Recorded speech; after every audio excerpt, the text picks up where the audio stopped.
How's it going, you guys? AZPlow21 back again with more of our WMMA 5 local to global save as a part of Shadow Ridge Fighting Championships. Alright, so in the last episode we went through our second tournament, and in that tournament we crowned our first ever welterweight champion, and it's Cristiano Sosa.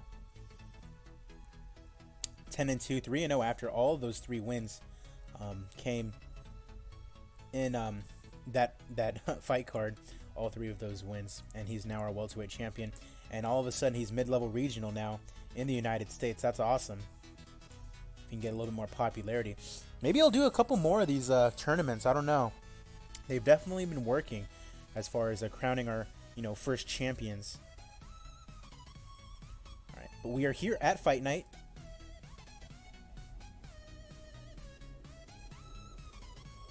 I already set up the main events and whatnot ahead of time. Weigh-ins have already taken place, so we can't really change anything. Just make sure that it's on. It's not on the broadcasters, so let's put that on Facebook for everybody to see. And let's also make sure that broadcast team is me and Brian Lacey. Love to see that as well. Alrighty, no really importance. Emails to look over, but let's see if we can book some people in some fights here. We have everything booked up all the way to 16, and then Friday of week 1 in September is the first one that we don't have scheduled. Move one of these over to 17. Alright, so let's see if we have anything for these guys. Ooh, Jamie Moyle. Nah, but see, the thing is, she would beat Van Soest, and I don't really necessarily want anyone who's going to beat Van Soest because I'm trying to build her up. She has really good marketability, and she ended up becoming an absolute beast in my last save too. She keeps going up in popularity for some reason. I mean, she's only had one fight and she won, but I don't get it. But we're going to try to build her up, and so we really want to just find someone who's going to be weaker than her in everything, essentially. Scouting level 3 out of 10, but that marketability is very strong. World caliber kickboxing. Jamie Moyle. Is she marketable? I highly doubt it. Is this strong marketability? But yeah, you look at Tiffany and you look at Jamie Moyle, and you can definitely tell who's more quote-unquote marketable. Not to be rude. Ashley Yoder, nothing for her. Tim Gorman, nobody there. Chris Lewis, got a couple here. So you already fought him. I know Mika Favale got called out by somebody. Josh Burns, Jeff Hughes. But this looks to be a really even matchup. So we're just going to go ahead and do this one anyways. Just so we can get it set up. Len Alvarez. She can take on Jamie Moyle. Let's go and do this. Yeah, it looks like a good fight. Eric Shelton. Got a couple of guys, but they're both 0-0. Got to find someone for him to fight eventually. Alright, Alex Nicholson. Someone for you to fight. Let's go ahead and... This guy hasn't had a fight yet. Let's go ahead and get him on there. Alright, so now, is there anybody who... any divisions where there are two fighters that are ready to go? Estevan Payan, Carrington Banks. Now, Carrington Banks, I really want to build up. Not build up. Because he's 31 years old. He's not young by any means, but... I mean, I really shouldn't be building up anybody. But yeah, that's a good enough fight for him. Alright, with that, I think either the Van Soest or the Shelton fight. Because Shelton's going to be hard to find opponents for. Because he's actually really good. But it looks like Van Soest is going to take even longer. So go ahead and send that back.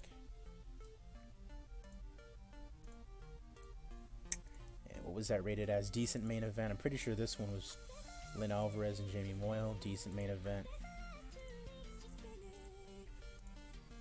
I'm pretty sure this one said strong main event. Decent main event. The Carrington Banks fight's going to be the strong main event one. Yeah, I'd say that's below that one. And then this one is going to be our main event, at least so far. Right, cool. Nope, no prelims. No prelims up in here. add some more fights. Kelvin Tiller, we can find you a fight, sir. Find something for Kenny Spotwood. On a losing streak, that's rough. Alright, Michael McBride, quick camp. He got injured, so he's not going to be able to fight for a while. Give these two 0-0 guys. This says high-level regional. Hold up. This is the guy that's low-level national. Garrett Dunn. Wrestling and ground skills. It says great main event. Love to see that. Is Caden Till any good, though? Highly respected national level competitor. I mean, it looks to be an even fight, but this guy's already a low-level national. That'll make for a really good main event.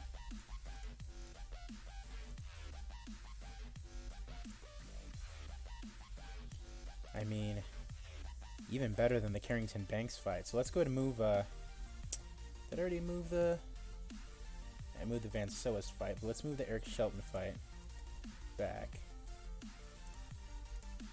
And then let's bring this one up and put it in the main event slot. Quick training camp. Nah, okay, never mind then. Okay, well, Eric Shelton fight can stay there. And then, let's see. Anybody else? Quick camp, no. Okay.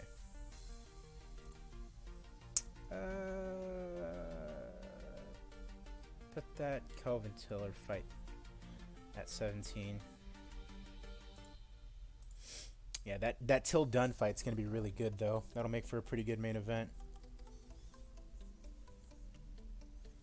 I tried to stream this both on YouTube and Twitch, but it was beginning to be really annoying because I was trying to use this website called Restream, but I was having a lot of problems with trying to navigate it because it would go through Twitch fine, but then trying to get it through YouTube was a pain. So I just decided to just go through Twitch. It is what it is. Maybe I'll have days where I do it on YouTube and some days on Twitch, but it was a pain to try to do both at the same time, so I'll just do one at a time for the time being. Alright, I believe we are all good. And so let's go ahead and move ahead. Of course, as long as we keep on making a little bit of profit. Let's see how much money we do have. 45,000. So I'm guessing we've made a loss this month. So yeah, you can see there with the last couple of fight cards that we've done, we've actually made a little bit of a profit. And so May and April, let's see what fight cards we had back then. Okay, so April we only had one, and that's obviously our first card. We only drew in, and then we had two cards in May, and I think this third one was the one that we finally made a little bit of profit. I wonder, I don't think there's a way that we can check that though, the profit from the shows. I wish there was.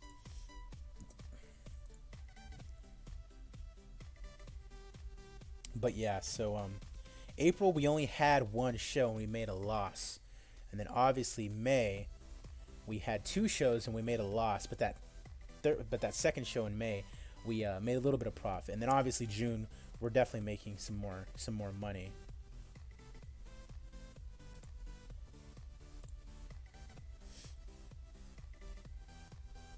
But then it's week 2 of July. Apparently we made a little bit of profit, but it looks like we're losing some of that now. A lot of it's due to marketing. A lot of money into marketing.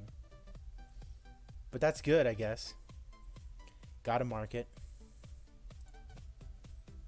Okay. So let's go ahead and move forward. How low level regional are we? Because at what point? 33. So once we reach like 33.1 or something like that, then we'll be considered mid-level regional, and that'll be a big deal because it'll increase the amount of people that are going to want to come watch our show and watch it, on TV, and we'll be able to get better, TV deals as well. So Friday week 2, let's go ahead and advance to SRFC9. Welcome to Shadow Ridge High School Gymnasium, of course, where all the magic happens.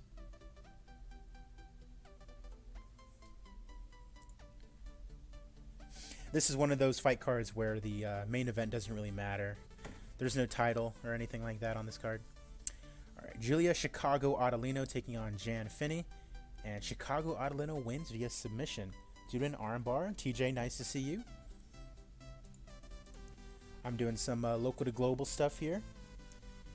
I tried to do it on YouTube and Twitch at the same time, but it was getting kind of annoying trying to figure that out. So I'm just going to do it through Twitch.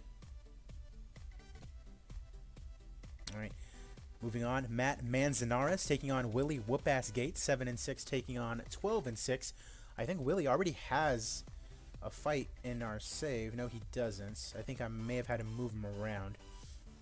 I'm guessing Willie takes. He actually loses via unanimous decision, round number 3, rated as a good fight.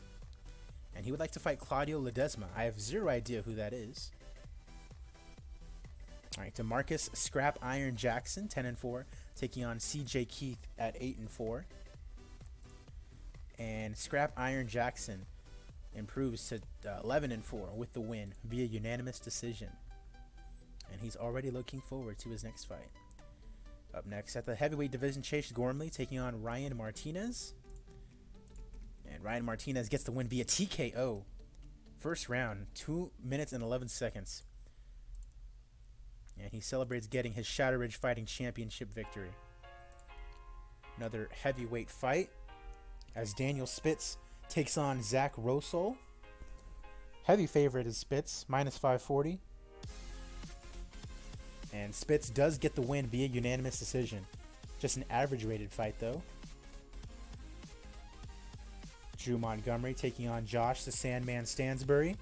Heavy favorite is Stansbury, 8-4 his record. And the Sandman does get the victory via submission. This guy's fought in the UFC before.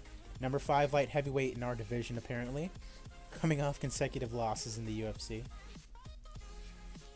And he's happy to be here in Shadow Ridge Fighting Championships. Co-main event, and it's Mike King taking on filthy Perry Filkins. Absolutely filthy. Number 4 middleweight in our division taking on the number 7 middleweight. So pretty good scrap here as Perry Filkins wins via knockout in round number 1. Love to see it, and of course happy to be here at Shadow Ridge Fighting Championships. Alright, main event of the evening. Not that it matters 100%, but Austin Corndog Heidlich taking on former UFC light heavyweight Jeremy Kimball. Kimball went 1-3 in the UFC, yeah, with a loss to Dominic Reyes to his name. My guess, he's a big underdog against Heidlich, and with good reason he loses via unanimous decision in our main event. And he says he would like to face Stansbury up next. Alright, $25,000 gate, 392 people attending at Shadow Ridge High School, loading up that gymnasium as always. Popularity increase in USA, decrease in a couple of areas, probably because the main event wasn't the best. Alright, let's see here. We're going to go ahead and give the fight of the night to Josh Stansbury and Drew Montgomery. And then performance bonus, go to Ryan Martinez and Perry Filkins, both getting first round stoppages. And a nice $25,000 profit on the show. His funny made. What do you mean by that?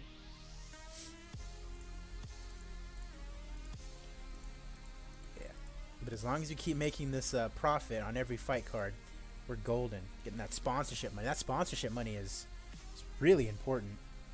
Not making any ad revenue from the broadcast, but just being able to show our fight promotion, you know, like on Facebook Live to everybody in the world, giving it a much broader audience. His picture? Whose picture? Maybe I didn't get a good look at it, or I didn't see how funny it was.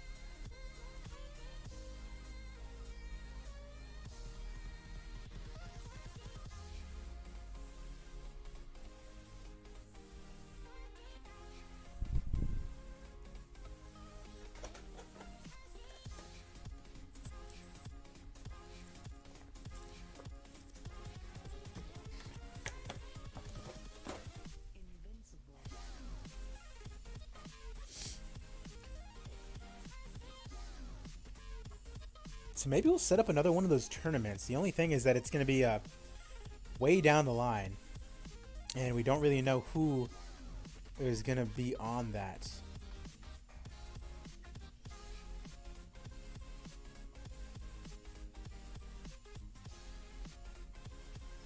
The guy in the main event. I'll take a look.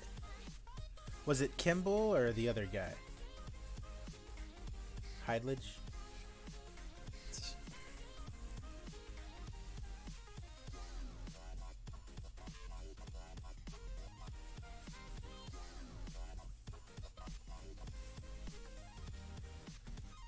Let's see. Looking through some MMA news. John Jones is telling everyone that the UFC didn't want to give him the Ngannou fight, or at least pay him, more for the Ngannou fight. Rafael Assunção is going to fight Cody Garbrandt at UFC 250, which is good. That fight card needed a little bit of star power. Still won't buy it. It's still not a fight card that's worthy of buying, in my opinion. Shigashan O'Malley returns at UFC 250 on June 6th. But the thing is, Buffalo Wild Wings opens up May 28th, where I'm at. So they should be able to get the pay-per-views by that point, hopefully.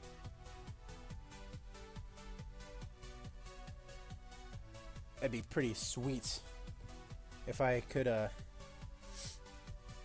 watch at Buffalo Wild Wings without having to spend $60. 4 shows remaining on our contract with Facebook.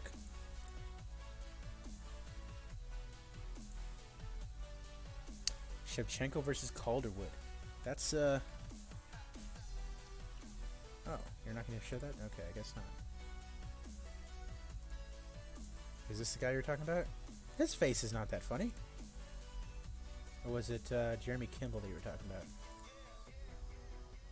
It's not that funny of a picture. He's got a pretty decent neck beard, but that's about it.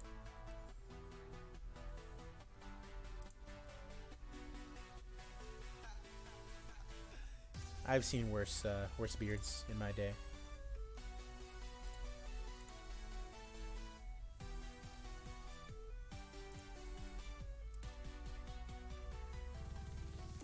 Alright, so let's see. Michael Graves, Rex Harris. So there's definitely some people to be booked right now. Let's see if any of these guys can get a dance partner. Rex Harris. Yeah, let's go ahead and do this. Ashley Yoder, anybody for her? Still no. Tim Gorman, no sir. Kelvin Tiller, no sir. Featherweight, nothing for Buenafuente. Tiffany, nope. Kenny Spotwood, no. And Eric Shelton. Aaron Eli. Ooh, this is a closer fight. Not as close as I would like it to be. Eric Shelton's still a huge betting favorite, but all the other ones were like minus 1200, like guaranteed. This one's a little bit better, and this guy's on a winning streak at the very least. So, I mean, we'll go ahead and do this fight. It's probably still going to end up being a win for Shelton, but at least it's a little bit more of a test. And what did it say as far as? It says decent main event, so that'll be the co-main for right now. And then nothing else for that.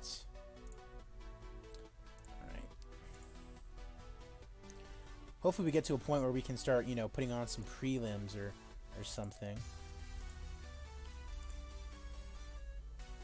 But we need to make sure that we have enough money first.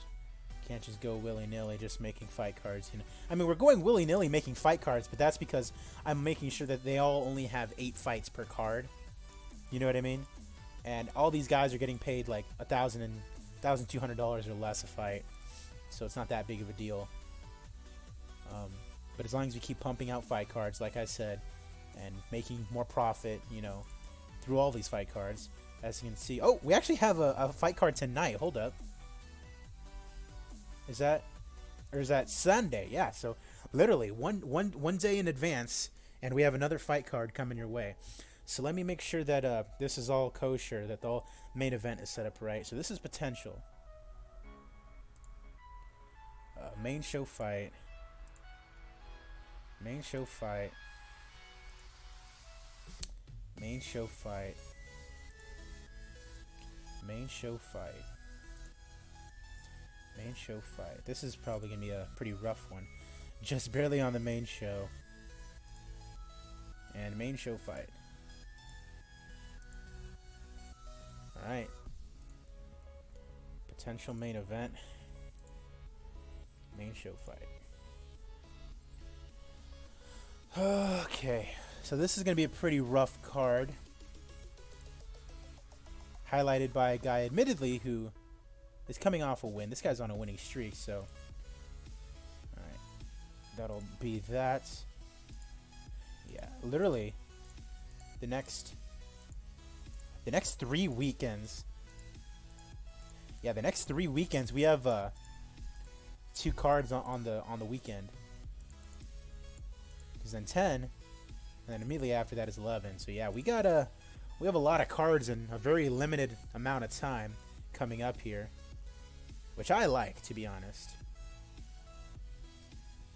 Keeps things moving along.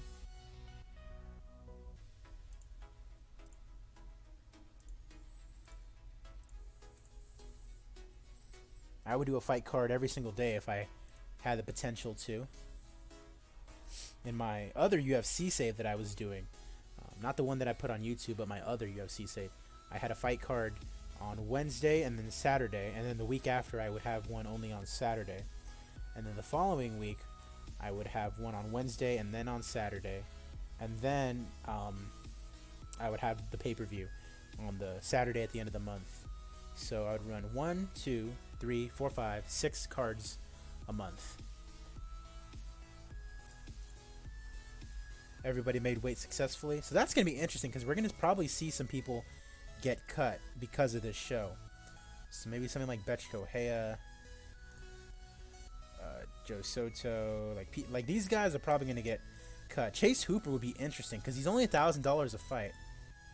Marketability is very strong. So if he loses and they cut him, I'm instantly grabbing him.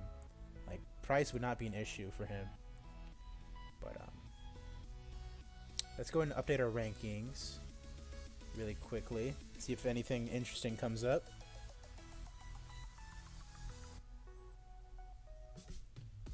Perry Filkins, number 2 in middleweight.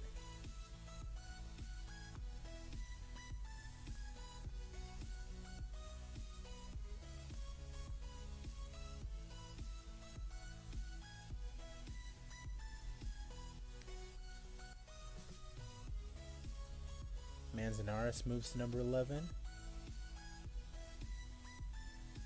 Pretty weak bantamweight division, in all honesty. Looks like everyone in the strawweight division is already booked up, which sucks because I'm trying to get Van Soest to fight.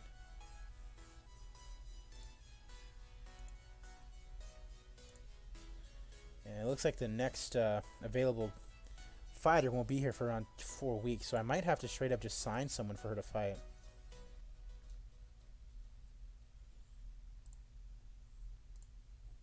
Available for quick hire, maybe? Female can fight at her normal weight class is strawweight. Danielle Taylor.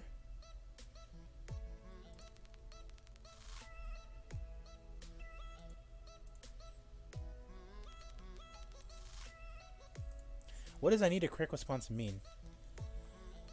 Fight within the next week or two, desperate to fulfill.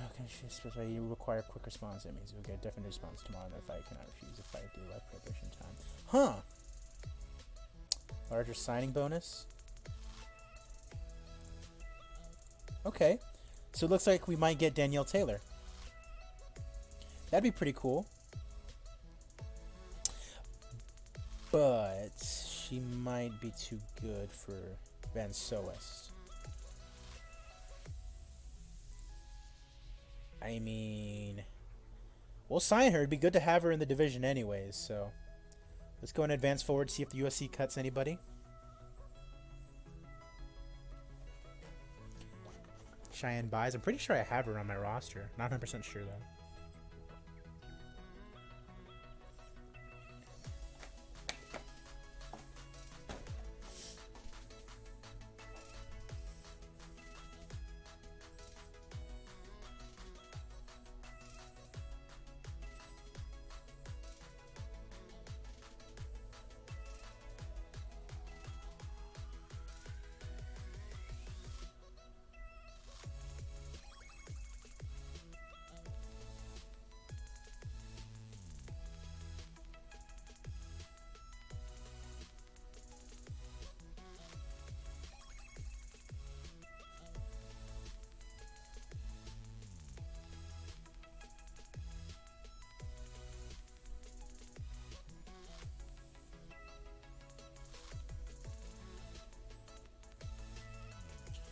Sean O'Malley's fighting on June 6th, UFC 250, against Eddie Wineland. Josh Emmett will be fighting Shane Burgos. That'd be a really good fight, to be honest. Josh Emmett has some serious power.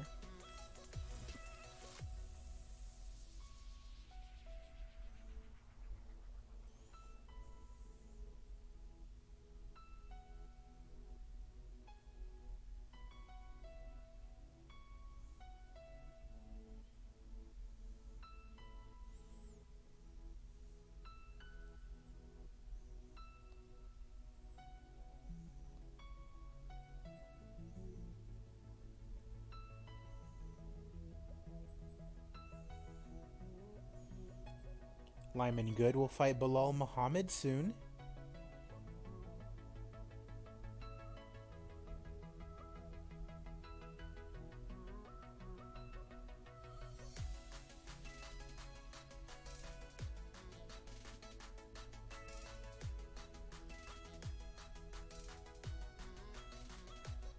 And Lyman Good just recovered from COVID-19, so that's interesting that they booked him in a fight so quickly after he recovered.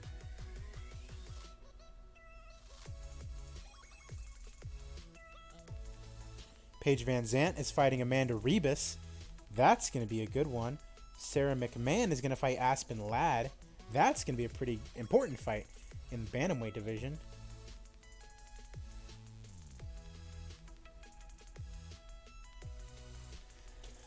All right. Here at Sunday, Ricardo Lamas got cut. I mean, he'd be great to have low-level national, but he's way too expensive. He lost to Chase Hooper. Wow. Betch Correia got cut. She's in Brazil. Is she based in South America? Okay. So we won't be able to sign her. Who else did they cut? Did they cut anybody else? Austin Hubbard. $1,000 a fight. Go ahead and get him. Need a quick response. I can fight within the next 7 days. Okay. Then no bonus for you then? Alright. Paige Van Zandt's going to quit. She's not going to quit. This is her last fight, so, I mean, this is the last fight under contract, so I'm pretty sure the UFC is like, okay, this is your last fight, so we're going to use your popularity to make Amanda Rebus popular. Amanda Rebus is going to destroy Paige Van Zandt. If you have $50 to your name, put all of that on Amanda Rebus against Paige Van Zandt. Jordan Espinosa, number 15 flyweight in the world. Marketability is average. 1,200. Coming off a loss.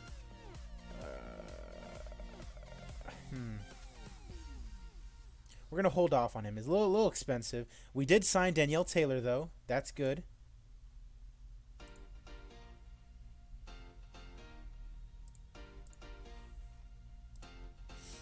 So let's see. Oof, Danielle Taylor would be a big task for Tiffany Van Soest, but I'm pretty sure we could put her up against someone else in the strawweight division. So, not to worry too much.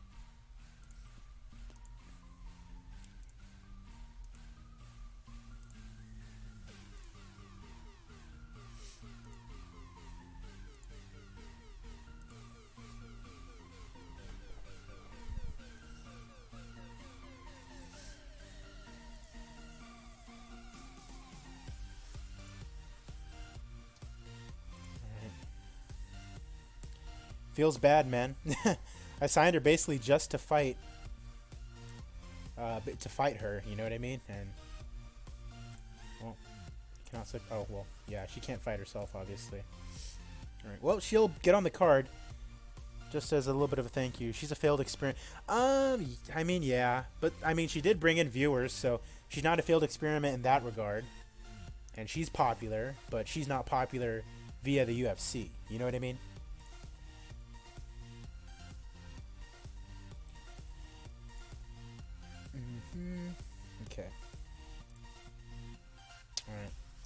So we're about done with everything else here. UFC cut Anderson Silva?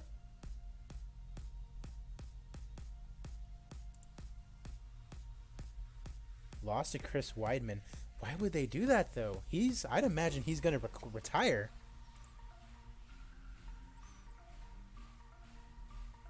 That's a tough deal. They put him up against Chris Weidman. That's kind of disrespectful, to be honest. Just cut him after a loss. Like he's some rookie, you know? Did I already... Yeah, I already offered him a contract.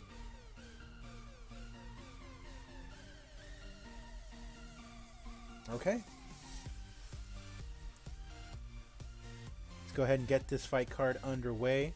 I'd imagine we'll be able to get the about another 2 weeks worth of fight cards down. And we'll probably take a good 30 minutes or so just trying to sign more people. First fight between Joseph Sandoval and Elias Garcia. And Garcia wins via TKO in round number 2. And he's happy to be here. Anthony Figueroa taking on Tyler Shindig Shin. And the Shindig gets it done. Be a unanimous decision in what was a poor fight. He probably just used his wrestling to his advantage. And he's delighted. Andrew Golden Boy Yates taking on the Hitman Dan Moret. And Golden Boy Yates gets the win via armbar. Omar Johnson taking on Sean Black Magic Spencer. And Omar Johnson wins via unanimous decision. This guy ended up being pretty good in my Gladiator Fighting Global series or whatever. He ended up being pretty good. Andy Stunner Urek taking on D1 Danny Davis Jr. And Stunner Urek gets the win, improves to 12-7. And he would like to fight Nikolai Curry, Steph Curry's brother. Tyler Wolverine Ray taking on Adam El Natural Sella. And Tyler Wolverine Ray gets the win via unanimous decision in what was an average fight. That boy has a thick neck. And he praises Sella for a tough fight. Co-main event up next, Brian Grinnell takes on Felipe Portela. 10-2 taking on 10-7. And Brian Grinnell gets the win via unanimous decision.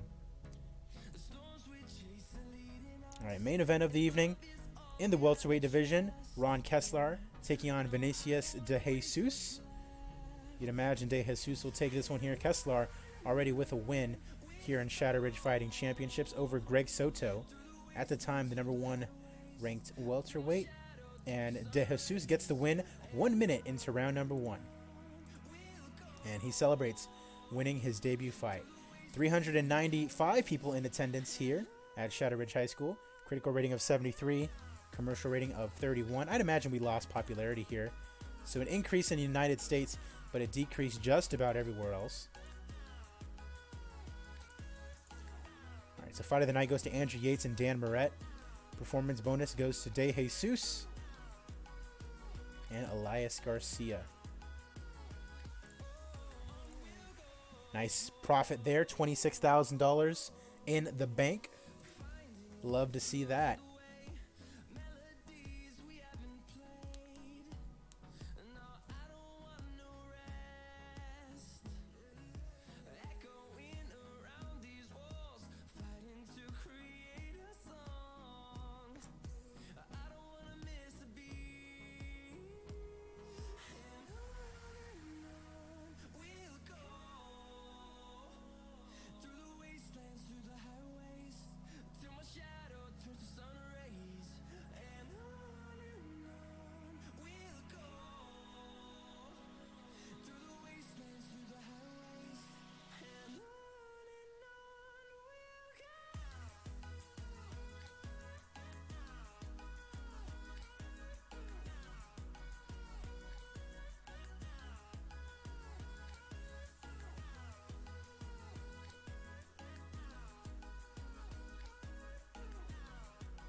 All right.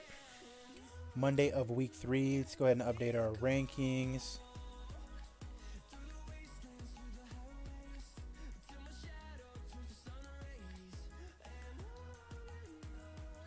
Andrew Yates, number 16. Tyler Shin moves up. Danielle Taylor's now number 1. All right. 3 shows remaining on our contract with Facebook, so I'm going to go ahead and renegotiate with them.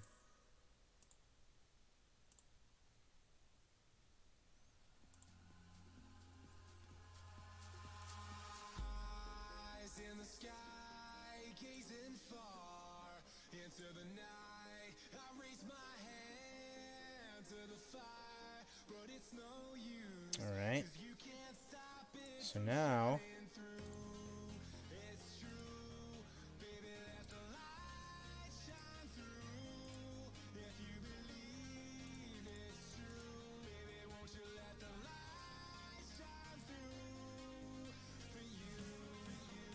I doubt there's really going to be anybody to fill in here, because if not, I'm just going to go ahead and skip forward.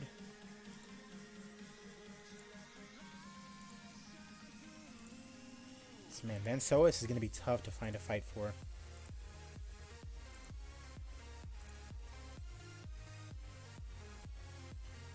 Bride, still no. All right, we're really about to just simulate forward, eh?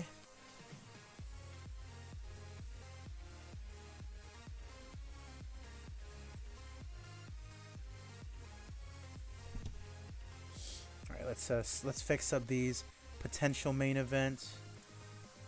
Potential main event. Main show fights. Main show fights. Major fight, but possibly too weak to actually main event. Okay, so like right there, I guess. Main show fight. Main show fight. Potential main events.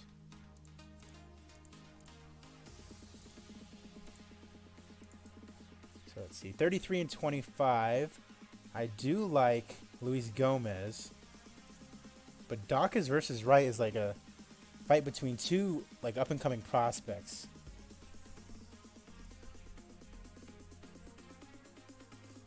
Uh-oh.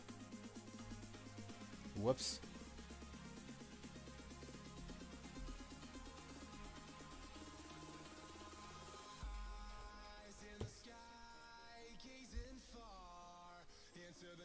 Oof, that's rough.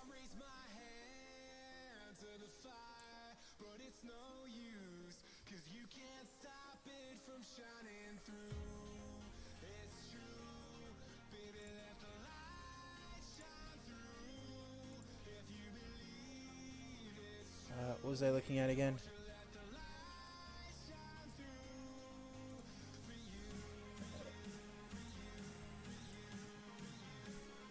Oh, I was looking at the ordering of the next show. Yeah, so we're going to put Dawkins and Wright in the main event. A little bit more important of a fight for us in that regard.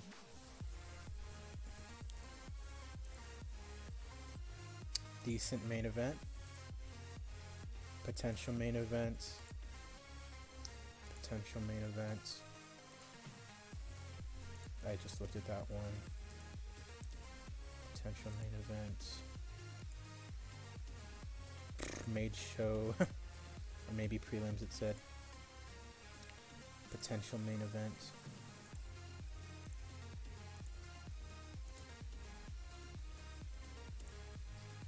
Main show fight. Decent main event.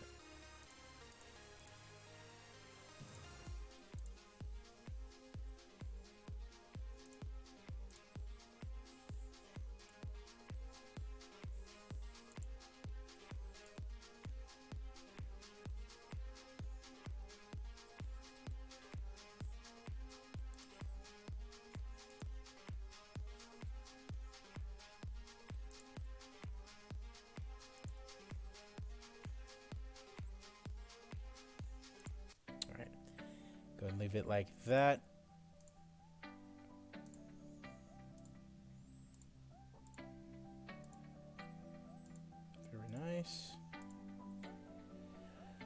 Alright, so now comes the crappy part. We just have to go ahead and simulate now. And for quite a while as well. And I'll just go ahead and leave the game screen up just so I don't make any dumb mistakes.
Garbrandt. Yeah, Garbrandt's gonna fight against Rafael Sunsao. That's it's not a super tough fight for him, but it's definitely not one that's gonna be like super easy, anyways. You know, and if he loses that fight, he'd be on a 4-fight losing streak. So he definitely does have to be careful.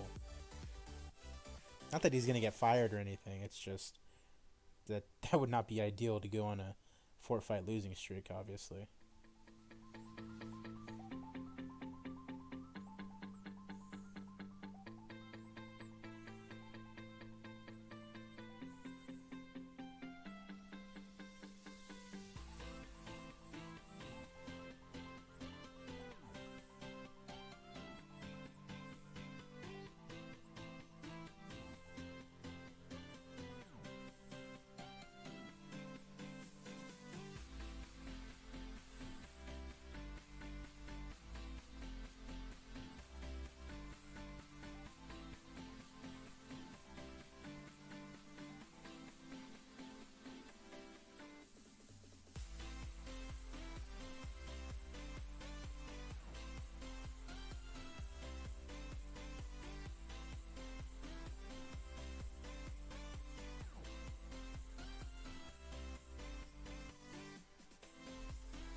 All right.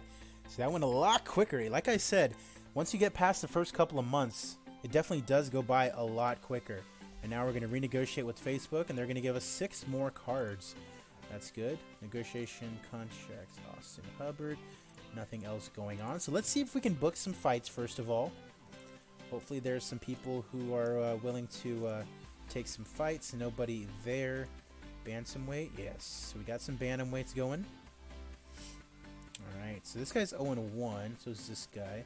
Looks like this will be a better fight, so we'll put that one on. And then Kelvin Tiller, no one at heavyweight.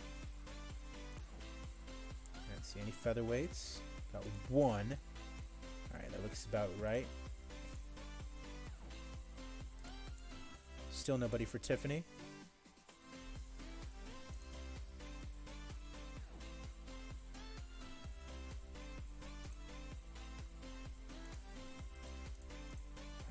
Bryce Ratani-Co. These guys already fought before.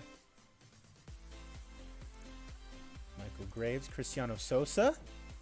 He's already ready to defend his title. That might be something that we look to do. Have Sosa defend his title soon. Michael Graves. Coming off of 2 wins. He would definitely be a pretty credible challenger. Domestic violence arrest, that's no good. And he's mid-level regional too. What's his contract on?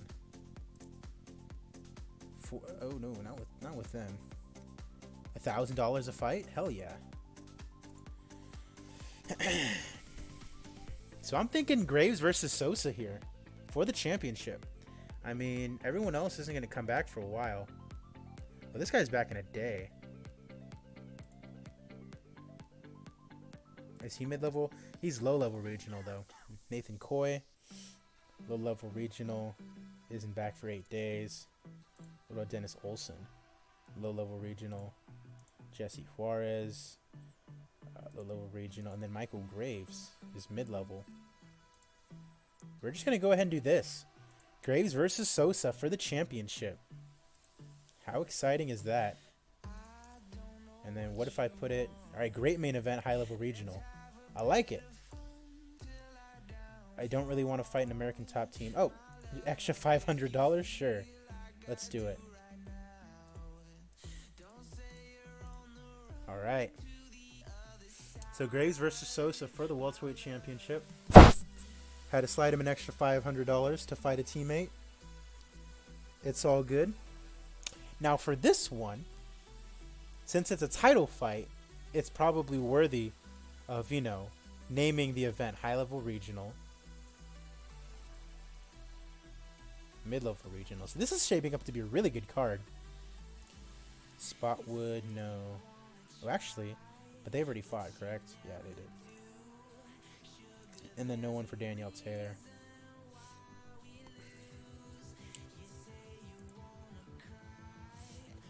Let me see.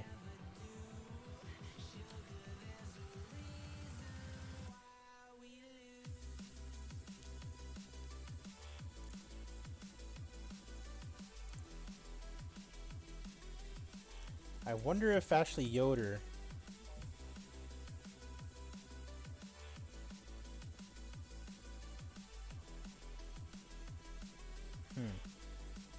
Okay, so let's see.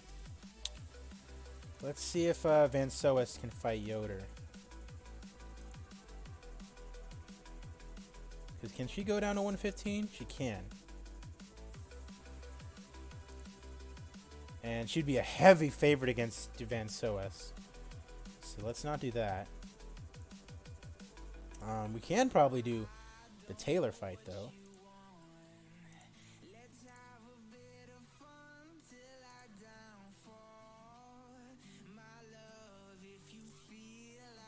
Yoder would be a heavy favorite against her, too. I feel like that's fine. Just so that we can at least get that done. And then...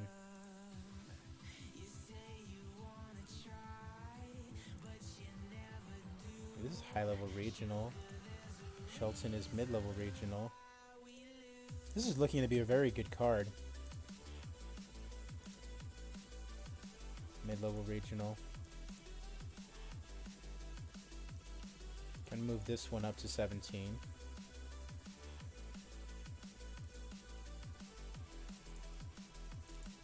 And then the Tiller fight can move back down to 18.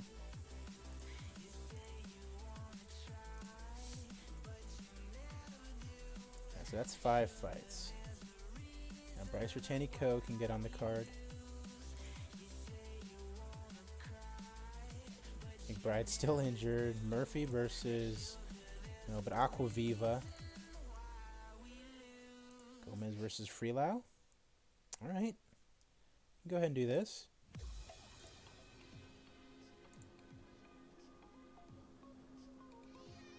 And then Van Soest.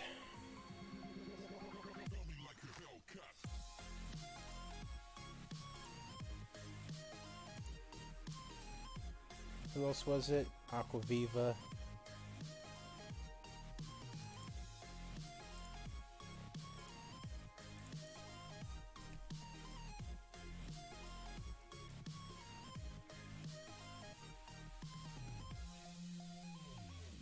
Week 4 of September.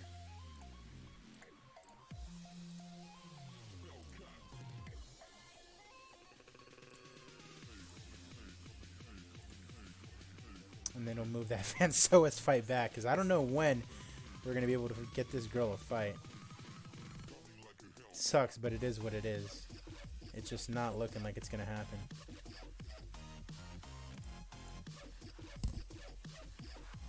Alright, so already here.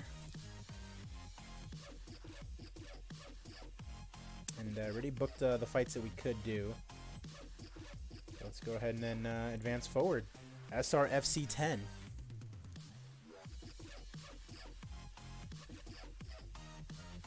Let's get this fight card underway. Our 10th fight card in our existence. And that's crazy to think about, considering not much has really happened when you think about it. We have 2 champions. One is already set up to defend his title.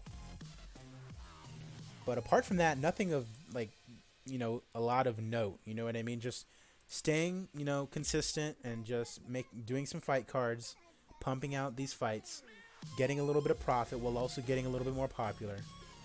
That's just kind of the name of the game. Just got to do that. Our first main fight is up next. Angela Samaro taking on Marissa Shorty Caldwell. And Samaro gets the victory. And she celebrates getting her win. Clinton Williams takes on Larry Taekwon Crow. And Taekwon Crow gets the win via knockout. 19 seconds into round number 2. Stephanie Frosto takes on Sarah McLeod. And Sarah McLeod gets the win in the strawweight division. Hopefully these two are back in a decent amount of time so they can take on Van Soest. Because I need to find that girl a fight so she could win. Josh, the finisher Reddinghouse, taking on Ruben Duran. In the bantamweight division, pretty even fight. And Ruben Duran gets the win via unanimous decision. And he would like to fight Seth Dykin. Alvin Kakdak versus Benjamin Giddens. Benjamin Giddens, his first fight of his career, coming from the world of wrestling. Doesn't look like he was super great, but Benjamin Giddens gets the win. So 1-0 in his early career, and he's very happy to cap off his SRFC debut.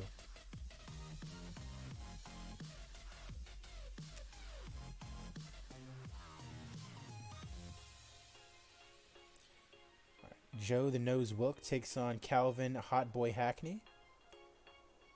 Pretty cool nicknames for both of them, as Hot Boy Hackney gets the win via unanimous decision. A lot of decisions in this company. We want some finishes. Co-main event of the evening, Luis El Tigre Gomez takes on Ramiro Jr. Hernandez in the featherweight division. 6-1 taking on 20-1. Definitely a grooming fight for Gomez, and he wins via split decision. A lot closer than you would like. And he would like to face Chris Mickle next. And our main event of the evening, 2 pretty decent prospects at the middleweight division. The Beverly Hills Ninja, Jordan Wright, takes on Kyle Dawkins out of Philadelphia. And Kyle Dawkins gets the win via submission 51 seconds into the first round. And he's happy to have gotten his SRFC victory. And look at that crowd. 430 packing the gymnasium of Shadow Ridge High School. Broadcast on Facebook, of course. Popularity increased in a couple places, but it didn't decrease in the other ones.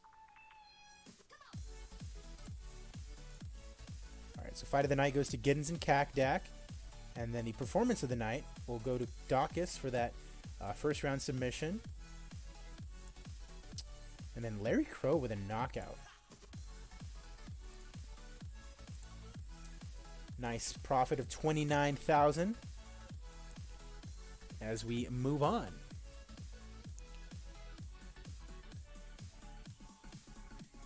And I think we have another fight card on this weekend as well, so that's going to be very important. Once again, just keep making some money. Keep making some money so that way we can build up that revenue.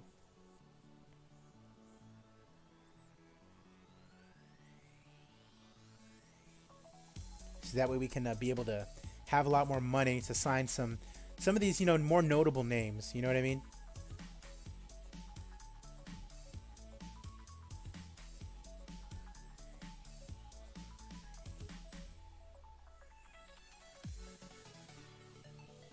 Ideally, I'd want to, sign, guys like Ricardo Lamas straight after they get cut. But $7,900 is a lot, And even if we only, use them once in a while,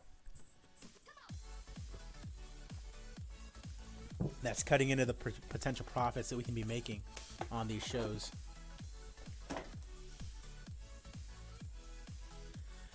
But if I see a really stupid one that's less than $5,000, you know what I mean? That makes sense for me to sign, then I'll go after it. But then the thing is, I have to make sure that anyone that I invest a lot of money in, I'm protecting. So that means I'd be giving them favorable matchups. So that way I'm getting the most out of the money that I'm paying them. Because their popularity would need to be increasing or at least staying the same while I'm paying them that much, considering my level of popularity. Because I wouldn't want their level of popularity to go down, considering I'm still paying them a lot of money. Hopefully that makes sense.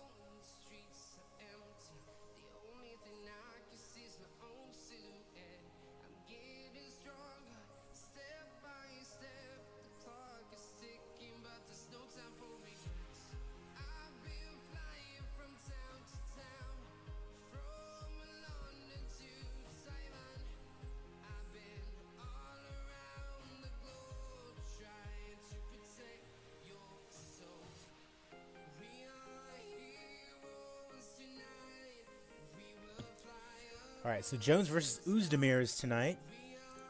And we have another fight card tonight. I think I already fixed that one up, right? Yeah, I did. Austin Hubbard has signed. Love that. Make sure that this show is on Facebook. Look at that. 2 consecutive days we're running out to Shadow Ridge Gymnasium. Love to see it. Broadcast team is ready to go. How is our experience as a unit? 4.5. Play-by-play above the standard. Anchoring is above the standard. Analysis a little bit below the standard. That would be Brian Lacey's fault. I wonder if we can hire a better analyst.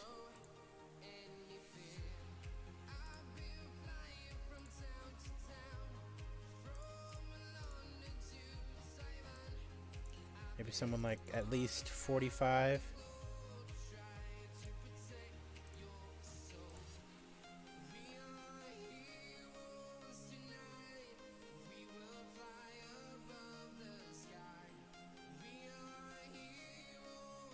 Oh wow, look at all these.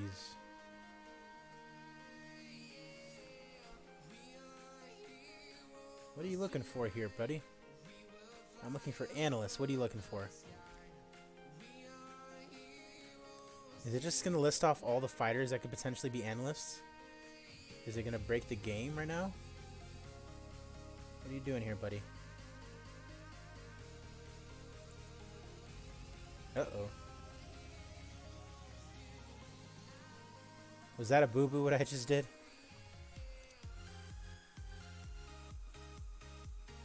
Okay, there we go. Thank goodness it didn't freeze. Let me see. Yeah, so... Oh, God. What are you doing?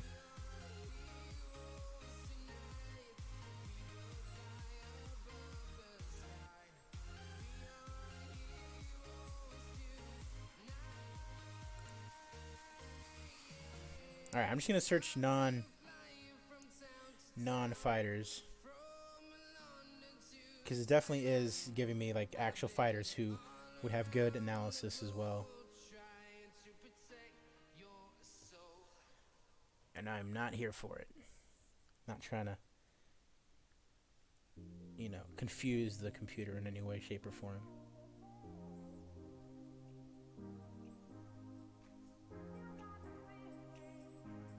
There we go. Just let a minimum analysis, status, not a fighter. Based in America. There we go. That's better. Okay.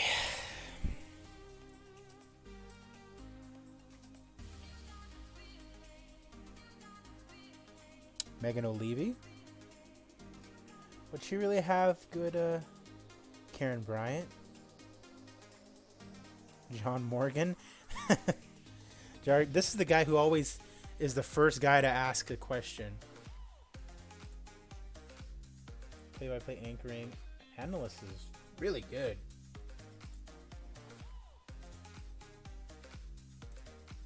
I wonder what Helwani would want. What's his skills at?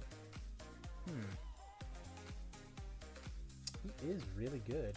4,000 though, that's a lot. Brett Okamoto. Not the best at anchoring, but analysis is pretty good. Who are you? Eddie Bravo. BJJ Legend and Commentar. Analysis. That's not bad, to be honest. For 2,000?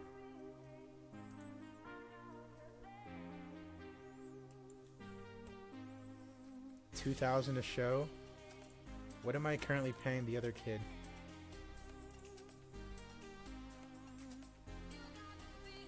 What's his name? Oh God. Can I not? Where's the staff? 25. 500 a show.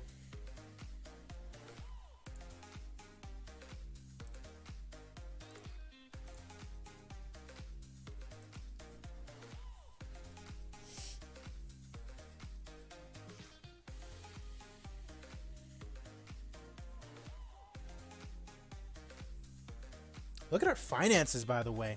110,000. So we made 30,000 in profit in June, and now we're sitting at around 61K in profit this month. 110,000. Look at that. See, that makes it a little tempting to go after some, not big names, but some. So like, yeah, so maybe I can sign one of these commentators. That would be really good. What about Megan O'Leary? She's not under contract with anybody. 69, that's a pretty nice number. Anchoring's not very good, though. I would want to get, like, Helwani. I mean, Eddie Bravo would be an upgrade for sure. Let's go ahead and get Eddie Bravo. Alright,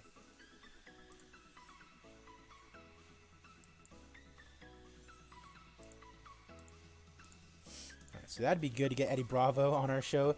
Talk about conspiracy theories and whatnot. Big John McCarthy. 53.35.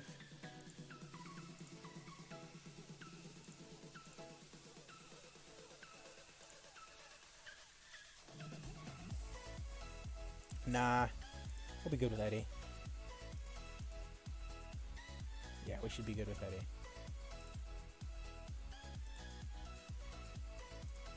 Okay. So, let me set not a deadline, but around a time. I mean, the moment we go mid-level regional probably will be when I say, okay, let's start getting serious about signing some people on Facebook. All right, cool. All right. Jones versus Uzdemir's tonight. Look at all the people. That's a pretty good card, to be honest. I don't know why Edgar Yaya is the co-main event. Look at all these people. Some potential cuts there. Justin Willis. Big Titty come home. See, like him, he would be great to have. No, he wouldn't want to come. Jordan Johnson. 2100. No, he's not going to want to come.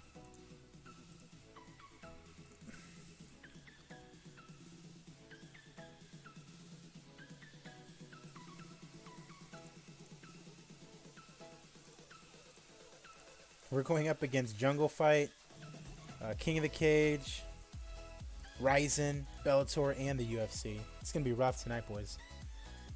Hopefully we get a pretty good gate.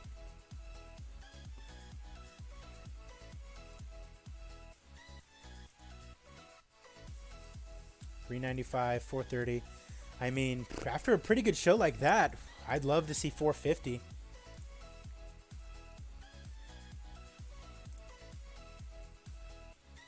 Main event like that, though, I'd maybe $400. Let's go ahead and get it started. UFC doing their show. Yeah, literally all the other shows are going to have to simulate before us. Because they're a tad bit more important than us, sadly.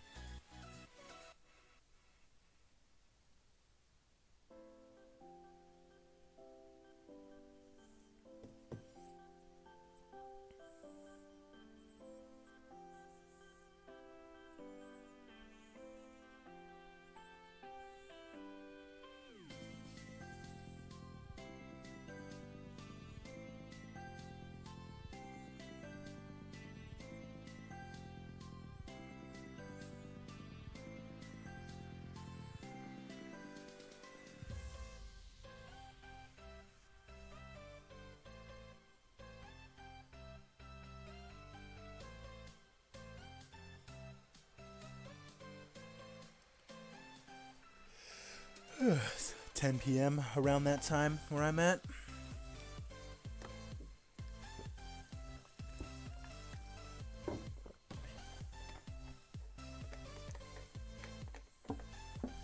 Oh, they really do be simulating these fight cards, huh? That slowly.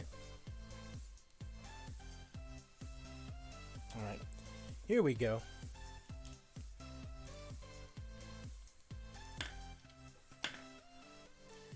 Brandon Killer B. Davis taking on Ran Weathers. Ran Weathers gets the win via unanimous decision. And he's happy to be here. Pat Sabatini taking on Artur Rofi. 7-1 taking on 11-3. Pat Sabatini gets the win via rear naked choke. And he's happy to be here.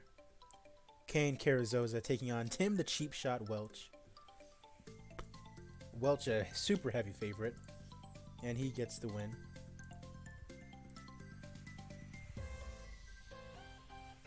All right, Harvey Fightbot Park, nice name, battles Frankie Perez. My guess is that Fightbot will take it, and he loses via split decision. Tough fight, show respect.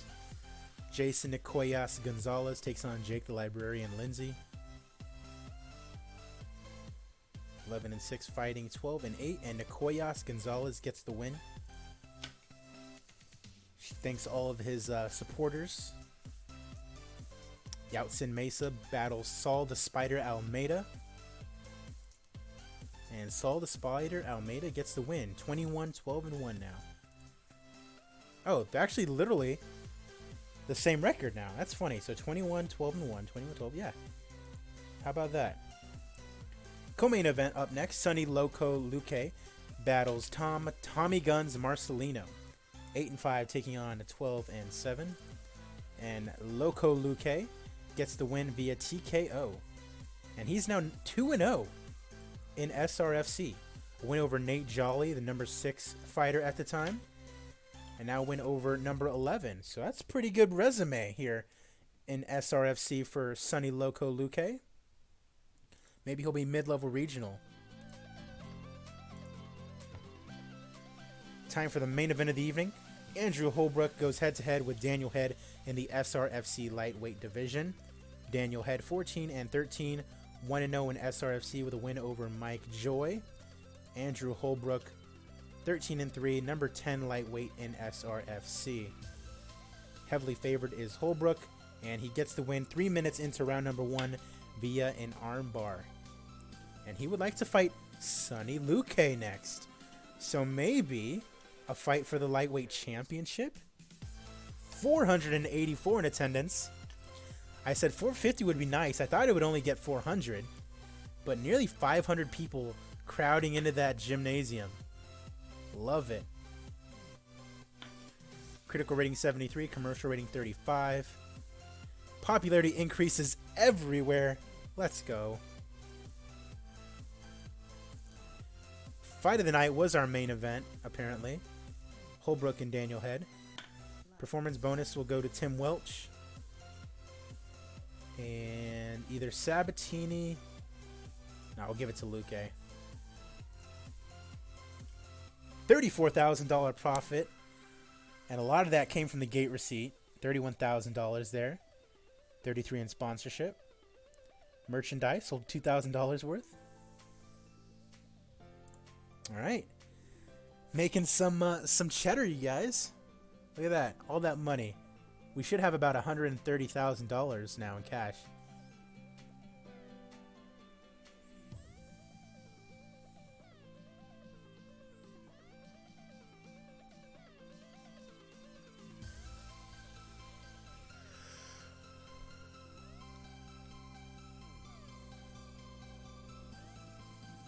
All right.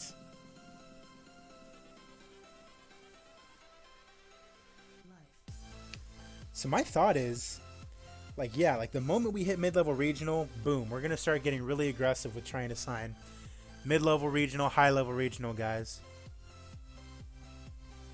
And then I think once we reach mid-level regional, I think we can start signing people from Canada and Mexico. So that'd be really nice too. Being able to, sign some people from elsewhere.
I'm bumping with this music.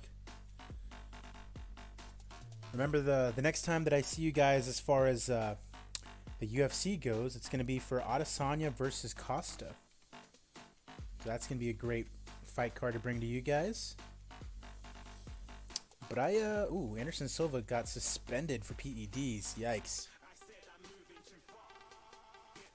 Let's see. Nothing really of note there. Did they cut anybody? Kelvin Gastelum will even talk to us. Apparently he'll talk to us. That's interesting. That he'll even talk to us.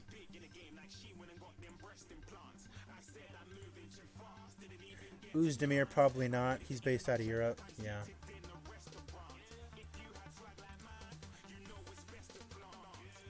Barzola.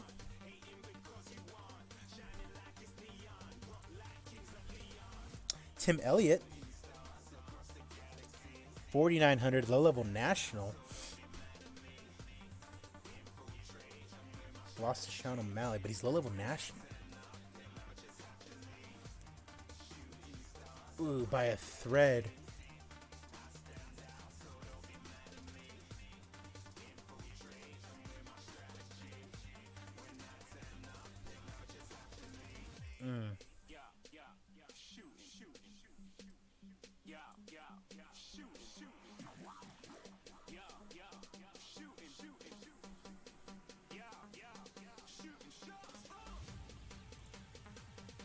What do you want?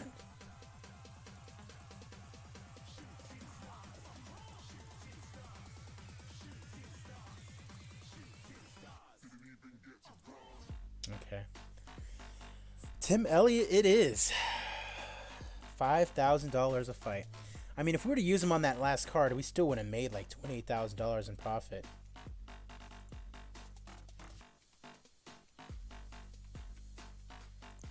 Chris Tickle.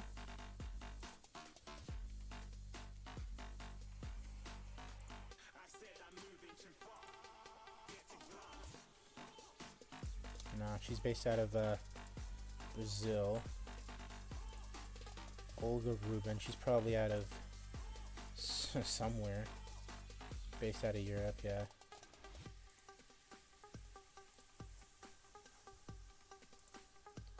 Brad Burrick.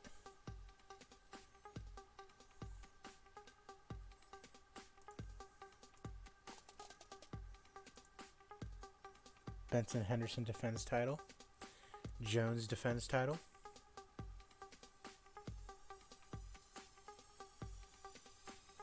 Our next show isn't until Friday of week 4. Let's edit that just to get our main event straight. Main show fight.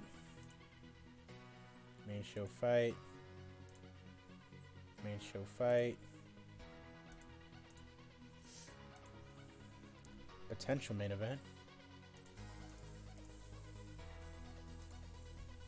Main show fight. Potential main events. It's a Charlie Dubray fight, right? Yeah.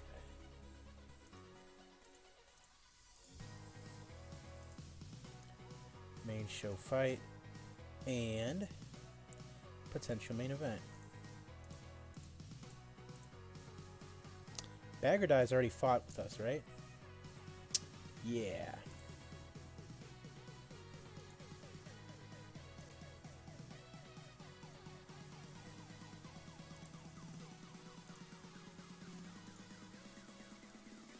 Alright, yeah. Cool. Have our first women's main event, even though it's not, super important.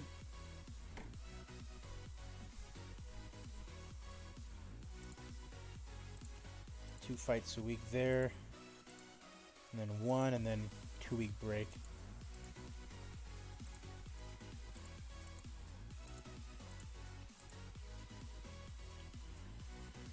Let's see.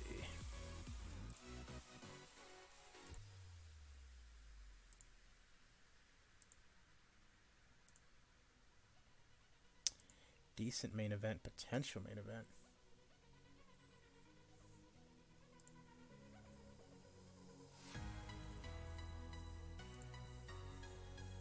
He's coming off a win.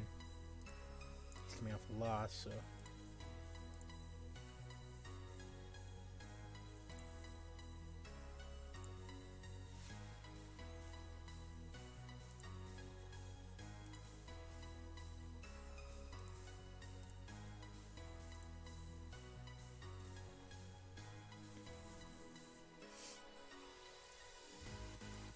Just gotta pump out fights, guys.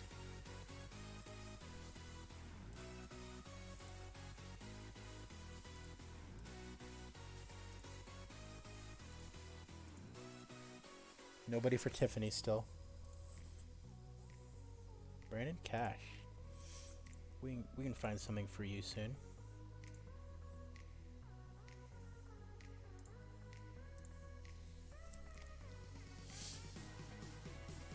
Daniel Madrid.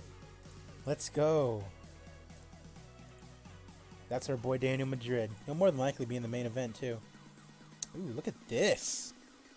Some more people to book.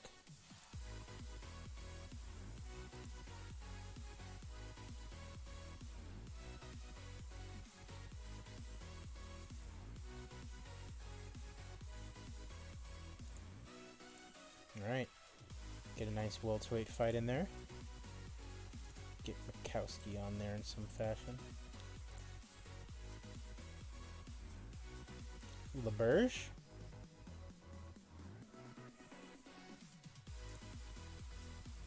Defeated Nate Andrews on our very first show. Now, looks like he's not going to fight for like 5 months in game. Freddie Sunsao versus Kenny Jordan.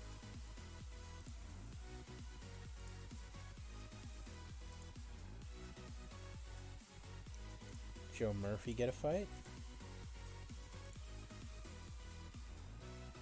Josh Paiva.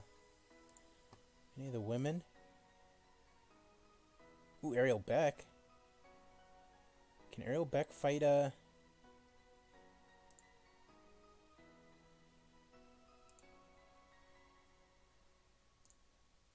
Nah, she'd be an underdog. Okay.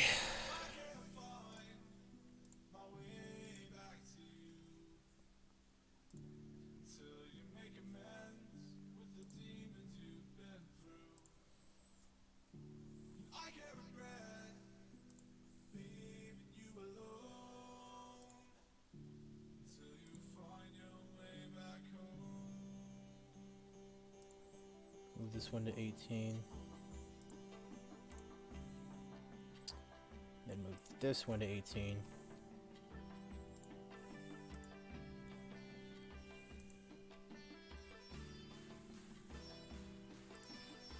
Move this one down to 19 since we don't have anybody for that yet.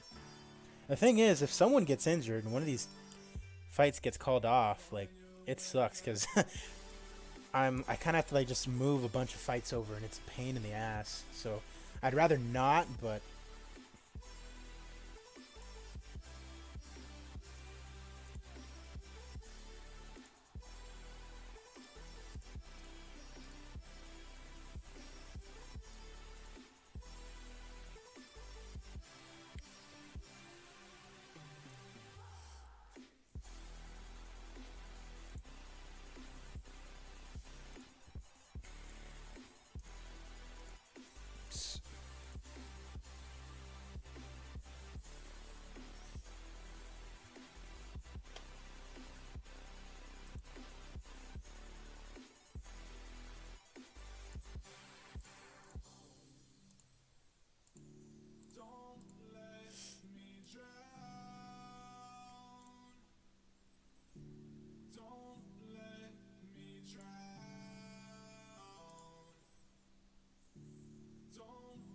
take the updated rankings.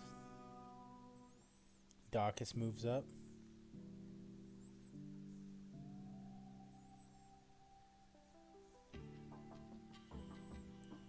Rosales, how much longer is he out for?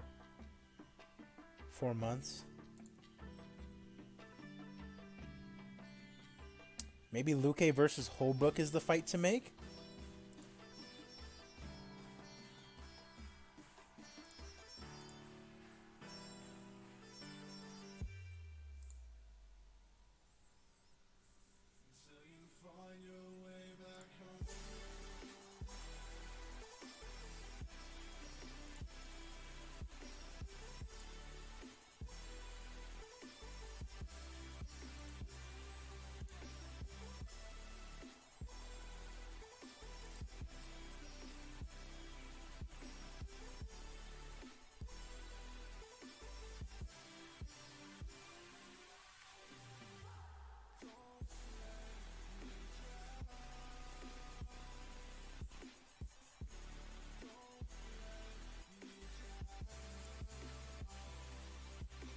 Shelton versus Ely, and then Sanchez versus Oskalik. And basically the winners of those two fights, I think, are probably going to fight for the title.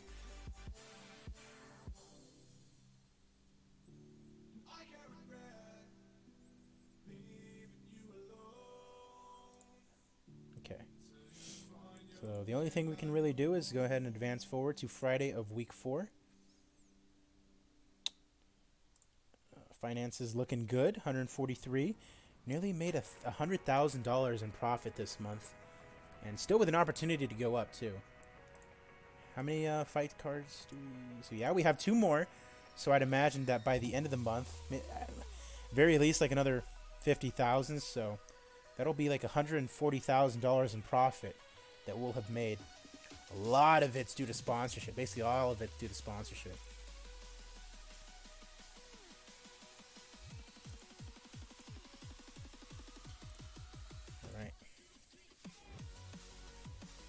Do we want to cut anyone from the roster?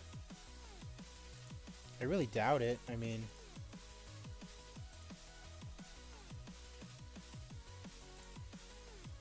I'll keep him around, you know? We still need to put on constant fights, so... That's our main concern right now, is just putting on a steady stream of fights.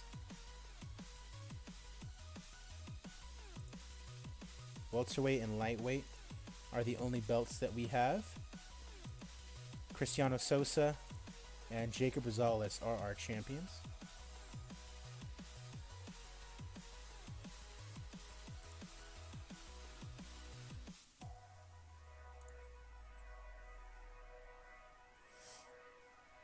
Now hype.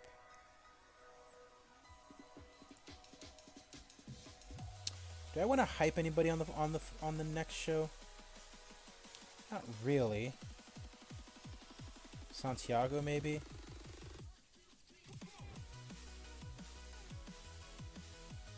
Davin Clark? No. I'm looking at it. All these, Terrion Ware, maybe? Even that's a really close fight, though. Because, I mean, when you add hype on guys, it's a really big, risk. He's basically saying, like, this guy is going to win. Gigliotti, 7-2, heavy favorite.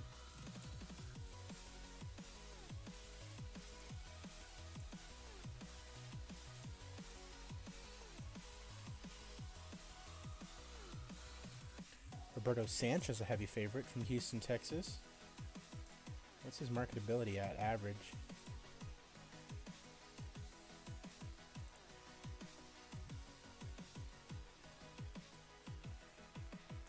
Do you not have to pay for hype, though? I think you do, right?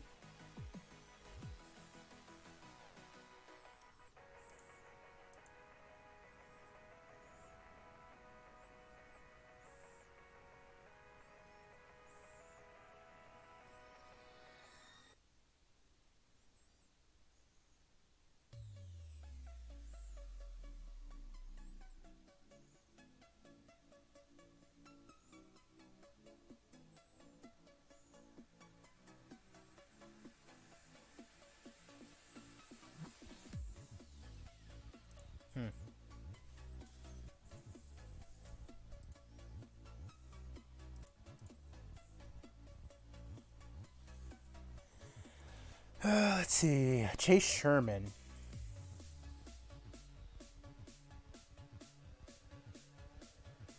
Fight against Josh Burns.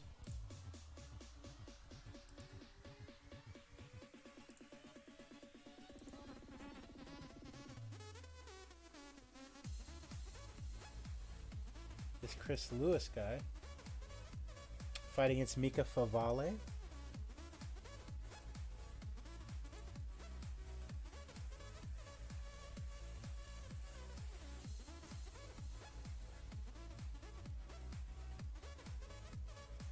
Lorenzo Hood. Recuperating 2 months, jeez.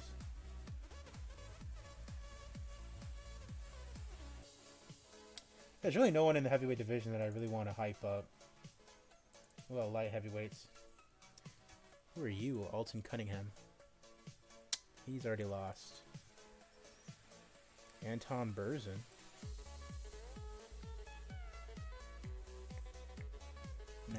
Days. Austin Heidlich. Didn't he win his last fight? Number 6 light heavyweight. Marketability is weak. No, thank you. Devin Clark. Isn't he our number 1 guy?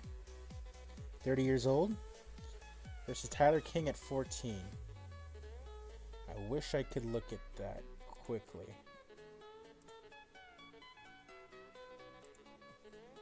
So Devin Clark is heavily favored.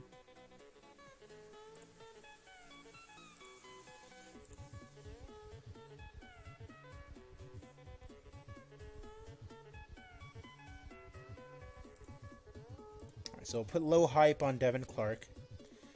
Drew Montgomery. Jake Hune. This guy won his last time out. 32 years old. Looks like a guy that'd be pretty marketable. But apparently he's only average. He'd be main eventing. Already mid-level regional too. We'll put some light hype on him as well. Jake Hune. Jamal Pogus? Who is this?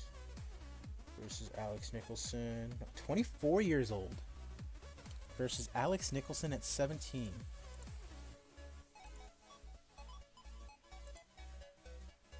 Pogus a small betting favorite because this guy's already won. I'll hold off on him, but if he wins, then I might put some hype on his name as well.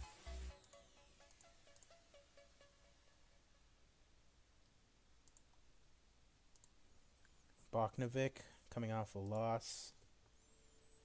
Jared Trice. Doughboy. Still has 2 months till he can be booked even. Kevin Casey. 39 years old. 6 days till he can be booked. Kenny Spotwood. Little Hea Mahe. Beat Walter Howard. 36 years old though.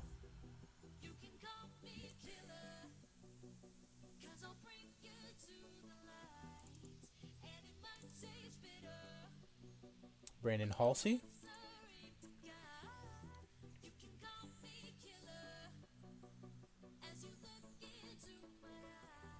Is he marketable? Above average. Constant takedowns. Not very good boxing.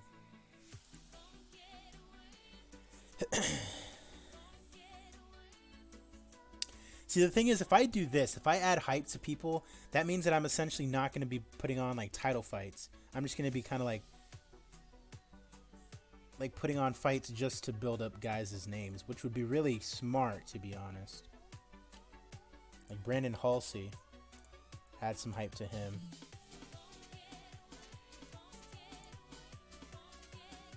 Like, obviously, yes, there's going to be a lot of fights that are competitive, but like, if I'm trying to build guys up, I'm trying to build guys up. Like Enjo Kwani, it's a little too late for him because I put him in a tough fight already against Gigliotti. But him, I could see myself wanting to build up. Daniel Madrid, 36 years old. He's too old for me to try to build him up. Now Kasan Ganay, he's like 26 years old, right? Yeah. 8-0. Still 6 days away from being booked, but this guy, I could see myself, and he's getting TKOs too. So I'm going to put medium, because where's he at right now? Mid-level regional. I'm going to put him at medium hype.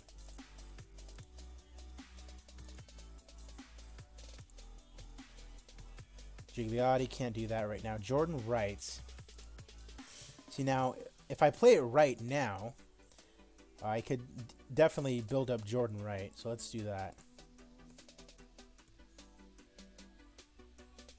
Kalen Hill.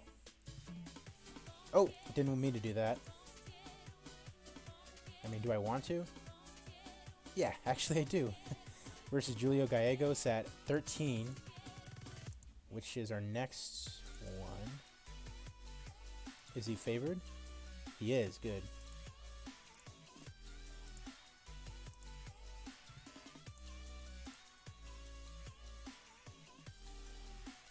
And then Kyle Dawkins for sure.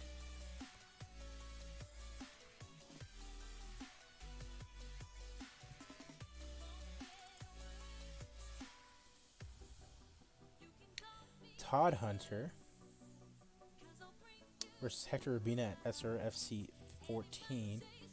Nah, I don't really want to build him up. Sosa, he's already got his title fight scheduled versus Graves at 18.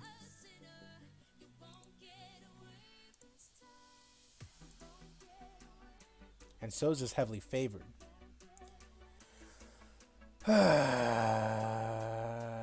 Mid-level regional. He could stand a lot to gain from getting some hype put on him.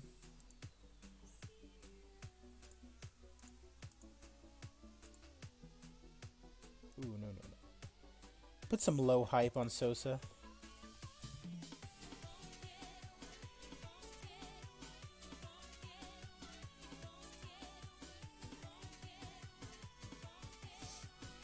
Joaquin Buckley.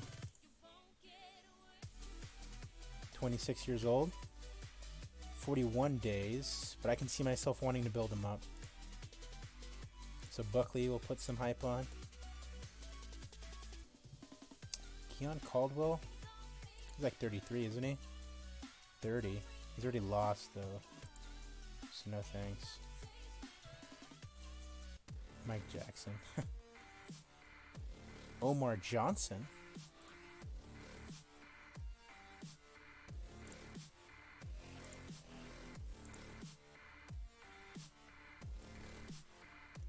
Marketability is only average. Nah, I'm not going to do anything with Johnson. He had a nice little run in my last save. I did like this, but I don't think it'll be particularly worth it to put hype on him. Tyler Ray, 27 years old, 7-1, already got a win. I can build this guy up. Tyler Ray. Vinicius de Jesus, how old is he? Like 30 years old, 10-2. Okay. Zane Kamaka. Lightweight Holbrook. He's already mid-level regional, so I don't need to do anything for him. And he's 34. Osborne. Austin Hubbard. Nah. Beckzod, how old is he? Like 30? 7-0. Versus JC Cottrell at 15.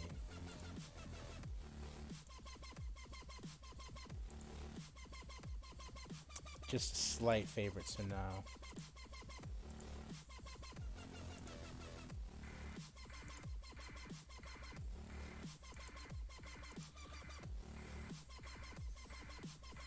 Carrington Banks, yes. So who's he fighting? No idea who that is, so he's probably going to smash him. So medium hype for Carrington Banks.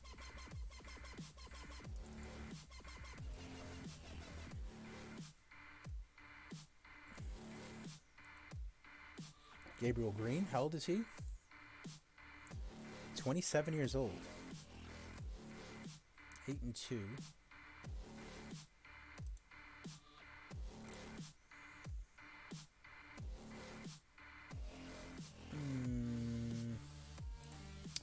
A low hype on Gabriel Green.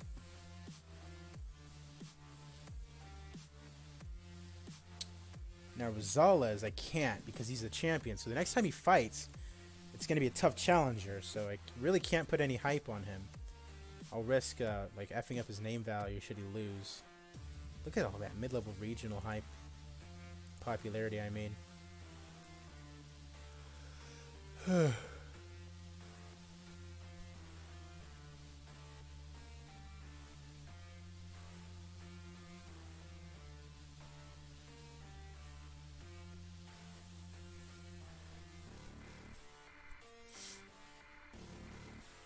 Thomas Gifford won his last fight. No, he didn't. He was part of that tournament. So that's a little lightweight. Andrew Yates, maybe? Golden Boy? How old is he? 31.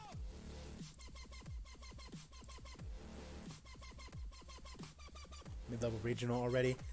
Nah, he's good.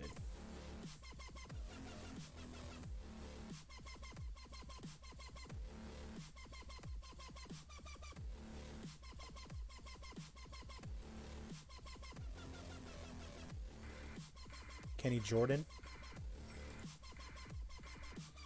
31. Wait, hold up. What? Dismissed from the Nebraska wrestling team for his appearance on porn websites?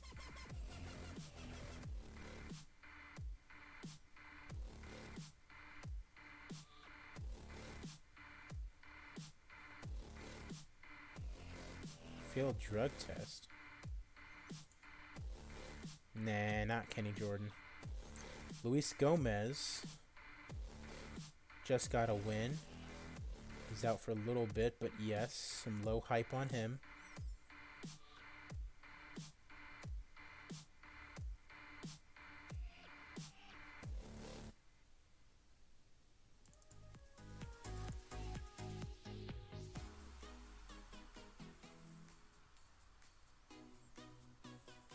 Manny Vasquez, 26 years old.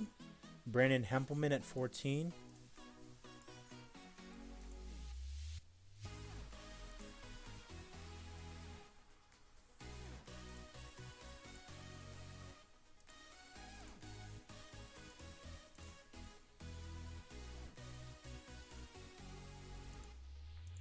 Some low hype to him.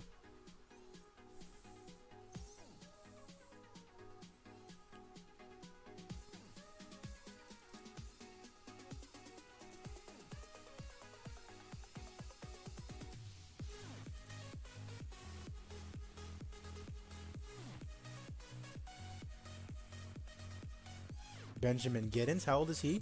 21. Now, he's already mid-level regional. And how much am I paying him? 800 a fight. For 3 more fights. I could make him a lot more popular.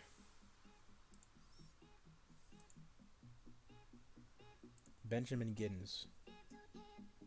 Put some low hype on Giddens. Caden Till. He's in a tough fight, though, so I don't want to do anything there. Shelton. He's got a fight set up. Put some low hype on Eric.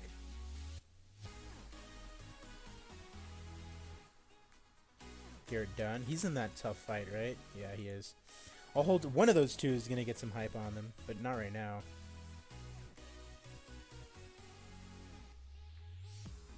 Humberto Sanchez, no. Not as far as like people I want to actually build, you know. Or Adelino? Nah.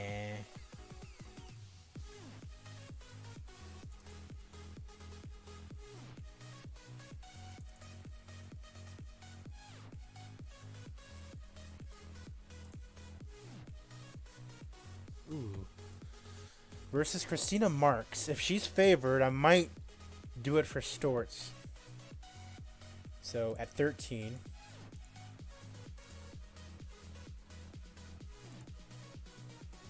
And she's not favored. Okay.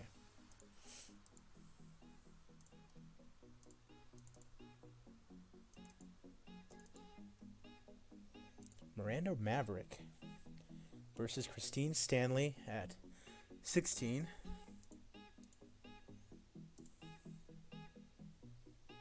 Where you at, Maverick? Where you at? Oh, that's the main event. Ooh, yes. Yes. Miranda Maverick. Get some hype behind you.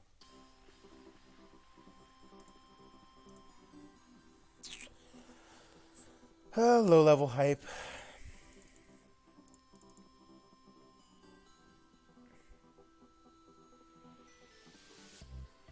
See, the thing is, I would love to like put hype on a lot of these women just because like I want them to be more popular, but like who? Dakota?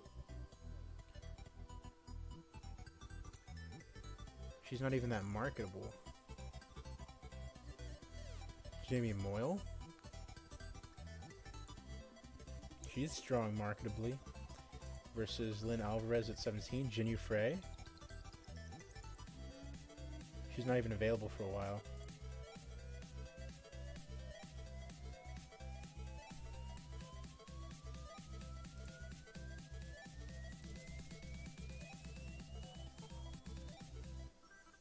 only one is Tiffany Van Soest.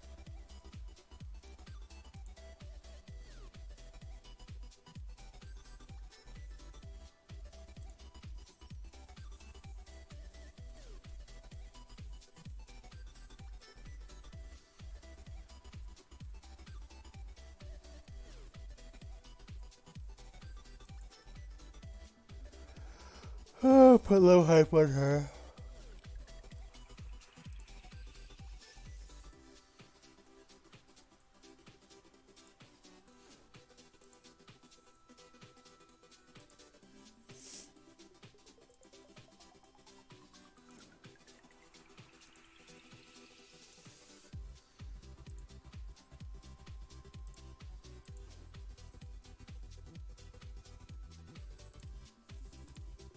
Alright, we're going to go ahead and sim forward now.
All right, so I think this is going to be the last weekend of fight cards that we do for tonight.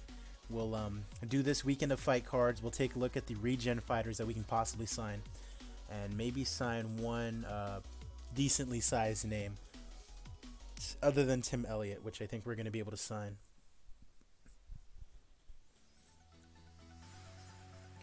Hopefully we'll be able to book some more fights too, because we're going to be scheduled all the way up until September, it looks like.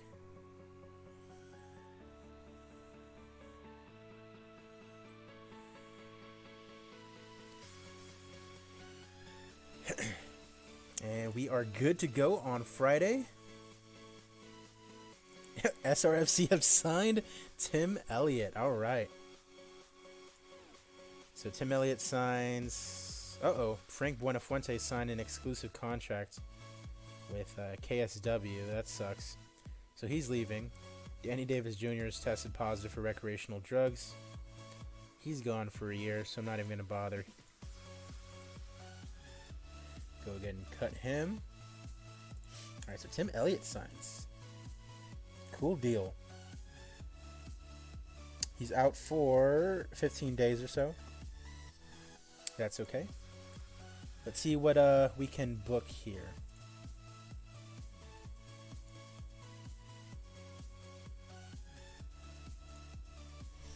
Okay, Tiffany Van Soes. Still nothing for my girl. Daniel Madrid. Brendan Tierney.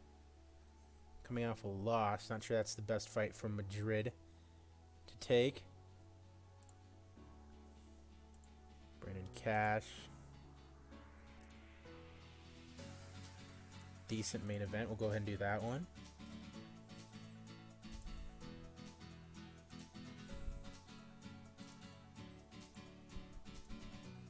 Going to do this one right here.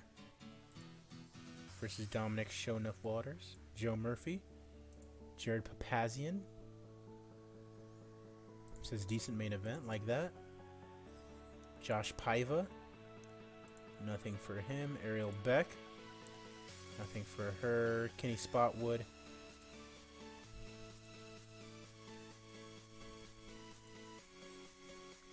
Versus Josh Stansbury.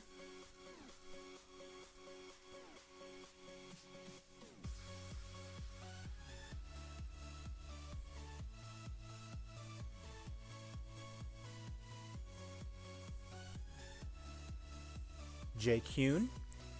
Give him a possible easy win. Kenny Spot would be favored against Josh Stansbury. Maybe Jay Kuhn should go up against him. Bryce Rotanico.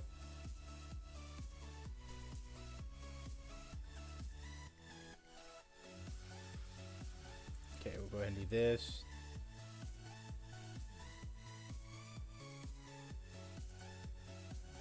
And then Jay Kuhn.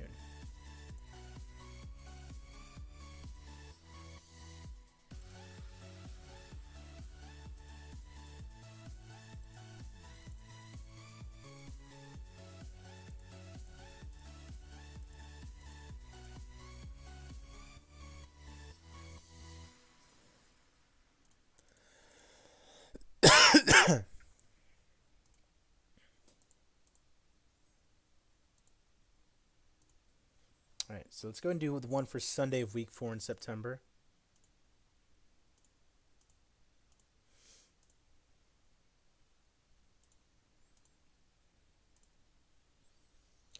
And we'll just keep pushing these fights back. The Beck one first of all. The Van Soest one. Okay, and then who else is there? Jeremiah Constant.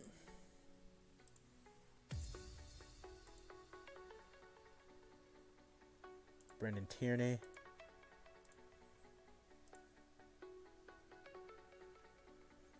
Dennis Olsen versus David Douglas. There you go. Okay, move that to 19.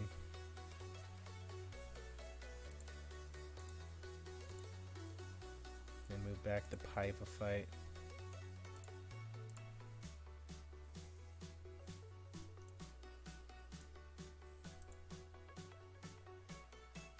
Saunders versus Gabriel Green.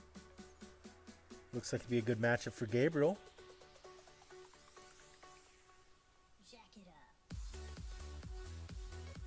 Move that one to 19. Move the Madrid fight.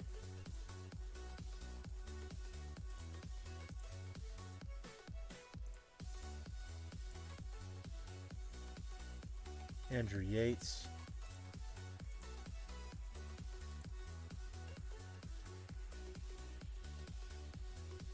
All right, cool. Love it, love it. Love booking up some fights. Bagardine, Badonic, and then one more this weekend. Both of them set to go. Broadcast. Did we sign? We did sign Eddie Bravo.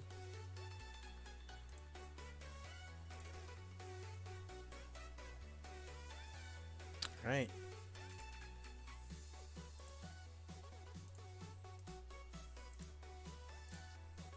Eddie Bravo. And that should add a little bit more to the popularity as well. And so where's staff at? So Brian Lacey. We can go ahead and cut. He served us well for a while. Just not needed at this time.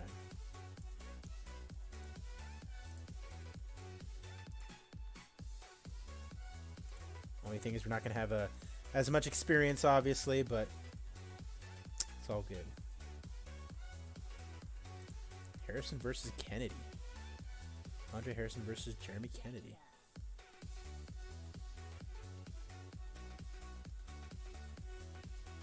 All right, what else is going on today? UFC Fight Show, Aldo versus Sterling. All right, CES is having a show. And then One is having a show. All right. Okay, looks like we're all good to go with our show. Our first of two shows, of course, this weekend.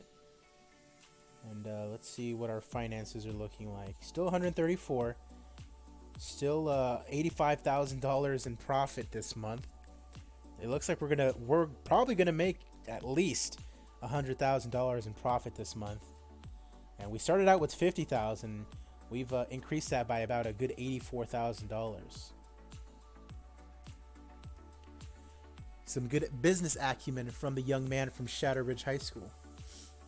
And no better way to do it than just putting all these fights in a gym. High school gym. Surprise, Arizona. Way outside the middle of anywhere, you know.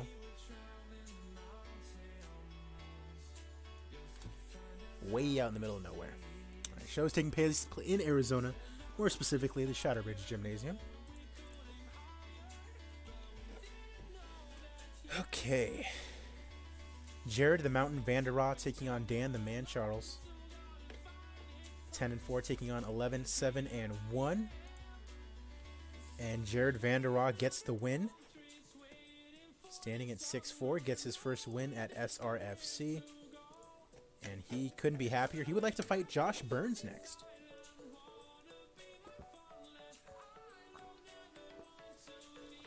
Up next, Jamie Alvarez taking on Matt Razor Sharp Rizzo. And Jamie Alvarez 7-1, Rizzo 9-2-1. Jamie Alvarez gets the win via TKO. And he's happy to have won his debut fight. Ethan Goss taking on Nate the Natural Richardson. And Richardson gets the win via TKO in round number 2. Super happy. Up next, Davin Clark taking on John Schroyer. Davin Clark gets the win via unanimous decision. Mike Santiago taking on Bill Algio. Both young men, 30-31, 8-3, 22-13. And Mike Santiago gets the win via knockout. And he would like to face Calvin Hackney next. Charlie Dubray taking on the Warrior Albert Morales in the featherweight division. And Albert Morales gets the win, improving to 9-5-1. Anthony Gutierrez is his ideal next fight. Terrion Flash Ware taking on Pablo Alfonso. 9-6 taking on 17-8, and Flash Ware gets the win in what was a fantastic fight. You'll love to see it. And he says, "This is why I love MMA. Great fight." Main event of the evening, Sofia Bagardai taking on Patricia Little Vidonic. Vidonic already fighting number 2 in the strawweight division. Beat Sarah McLeod in her first fight. Bagardai also has a win to her name against Katie Howard at SRFC 2. And here we are at SRFC 12, 10 events later. Main event of the evening, Bagardai is pretty favored, and she loses via unanimous decision in what was a poor fight. That's kind of disappointing for a main event.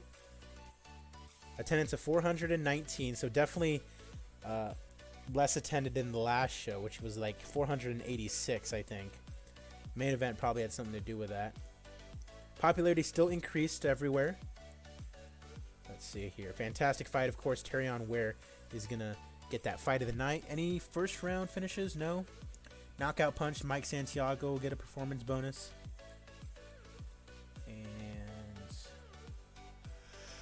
And give one to Jamie Alvarez. Still a nice profit of $29,000. You love it.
All right, one more show to go, then we're probably going to end this stream/video.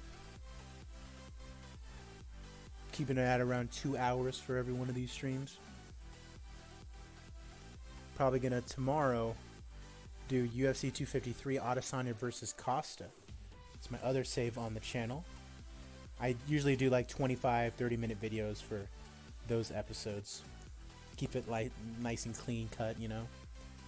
Just show you the basic things that I need to show, and then I do like a whole 2-hour stream where I go through the booking for the next month.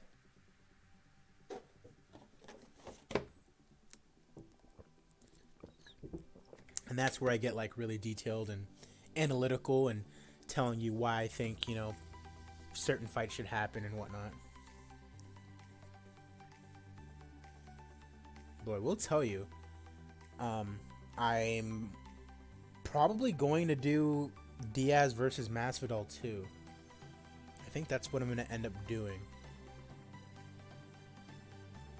Hopefully Masvidal being on coming off a loss won't, you know, make the main event as bad as I think it might, you know. But I think it should be okay.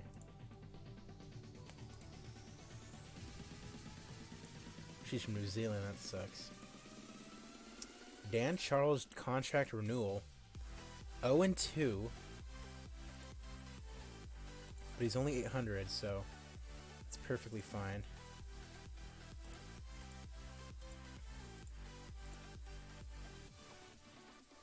That was about it, I think.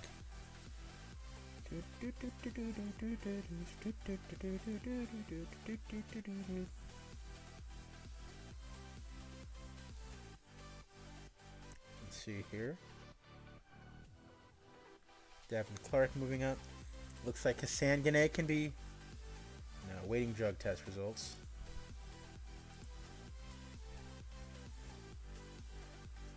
Koi can be booked, it looks like. Yep. Looks like a lot of these guys can be booked, actually.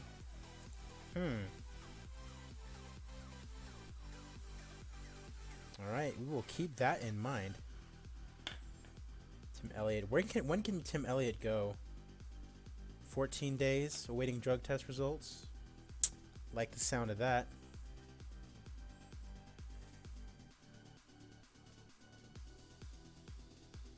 So Vadonic, 2-0.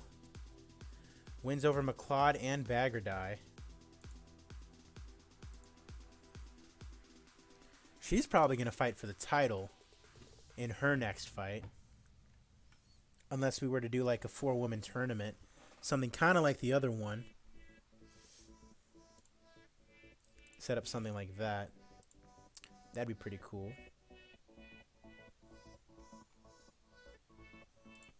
Alright, so let's do this really quickly.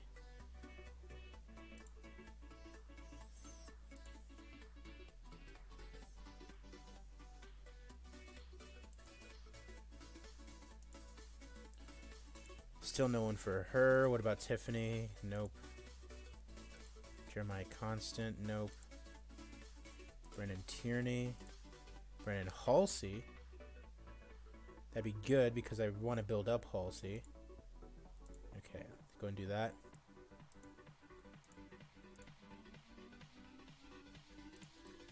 Paiva, no.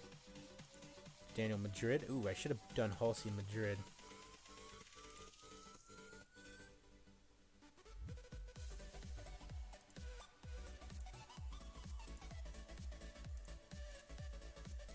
Yeah, that'd be a way better fight.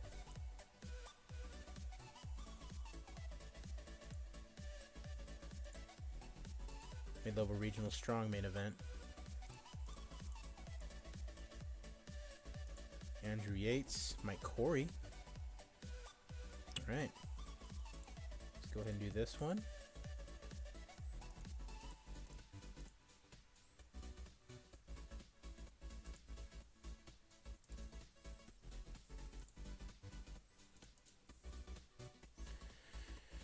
Alright, Kevin Casey can be booked.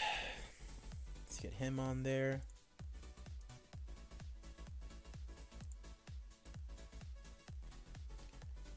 Brandon Tierney. Hello? Brandon Tierney? Oh, that's why. Okay.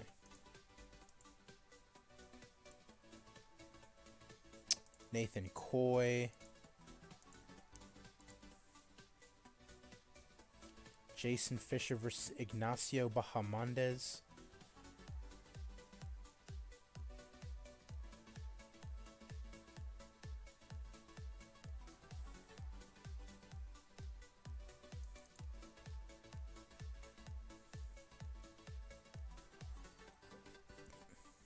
After the bantamweight, it's just these two.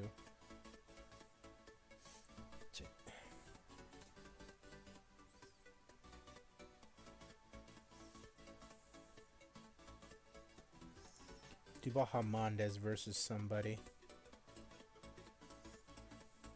Okay. Alright, so week 1. Yeah, week 1.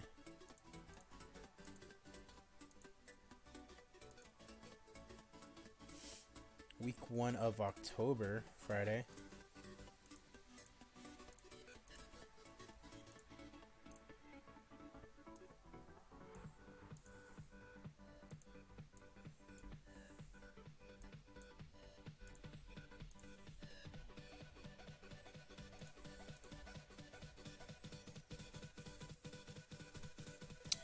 It'll move the Beck and the Van Soest fight still.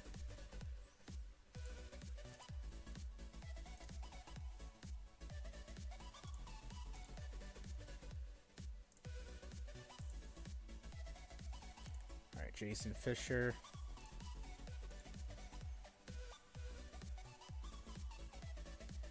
And then Soto.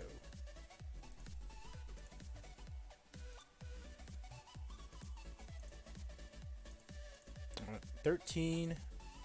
We already have that figured out as far as like the ordering of the fights. It's on Facebook already. And then I already set the broadcast team. Me and Eddie Bravo.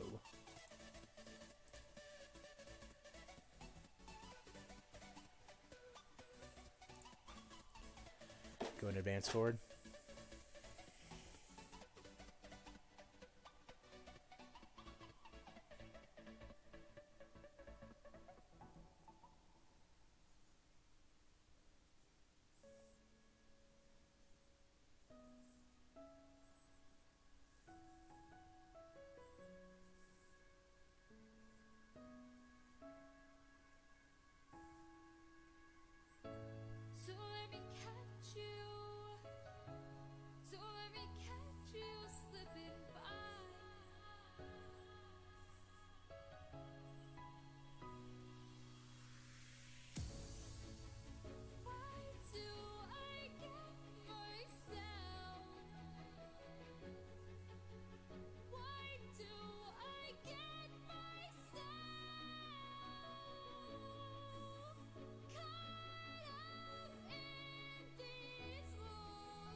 All right.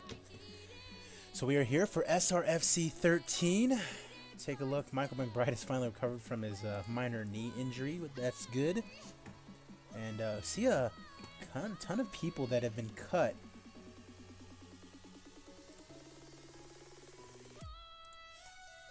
Take a look at that. Rafael dos Anjos cut. Is he in the U.S.?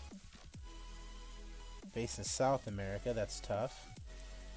They cut him. What about Cowboy Oliveira? He's based in South America. Clay Guida. He wants 7,000, but he's low-level national.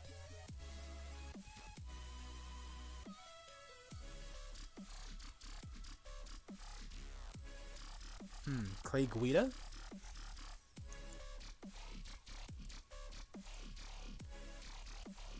He's just barely low-level national. Or he's almost mid-level national, actually.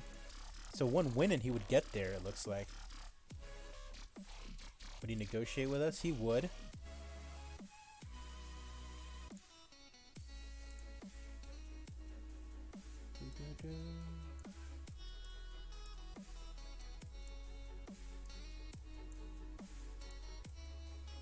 Alright, Clay Guida.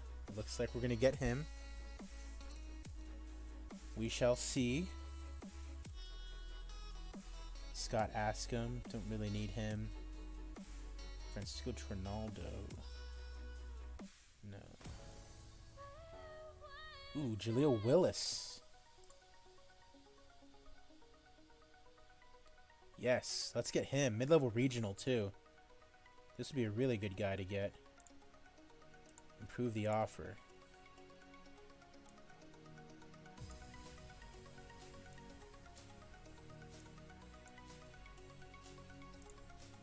Improve the offer. 25? Ooh. Hold up. Let me make this a little bit better. Title bout bonus. Go up. Alright. Jaleel Willis. Tyler Voth. 8-1. 2-0 in LFA. Mid-level regional. Better the offer.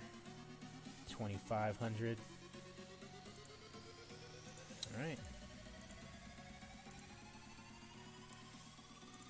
Rafael Barbosa. Mario Israel. No, okay.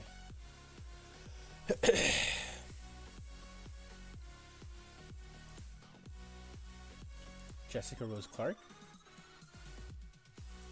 She's in Australia.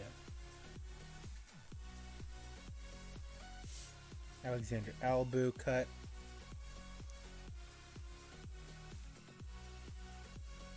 Free agent rankings. Ooh, David Branch, John Dodson. You know what? Hold on.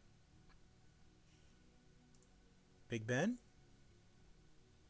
Is now the time for Big Ben? Frank Mir? 34,000, that's too much.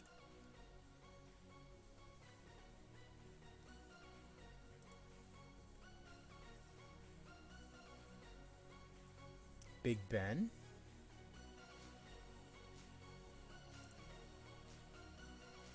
Daniel Spawn, low-level regional.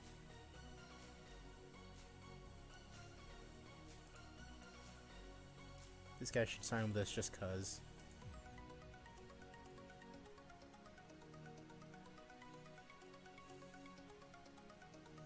Sean Taylor, Scotland. Dean Hawkins, John Phillips, Mike Shipman, England. Trevor Hot Sauce Smith, CB Dalloway.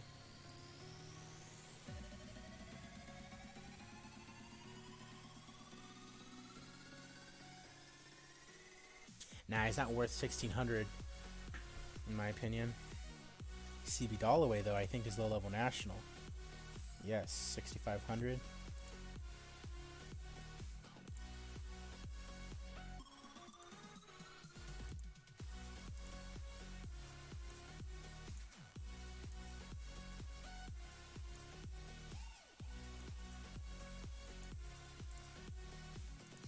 CB Dalloway. David Branch. 8,000, low-level national. Number 13 middleweight in the world. That would be a good get for us. He's not happy with the overall package. Alright, David Branch. These would be some big coups.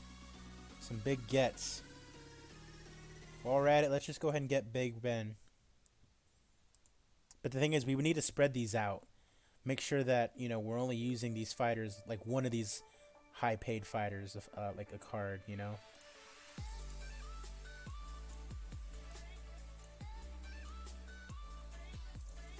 Alright.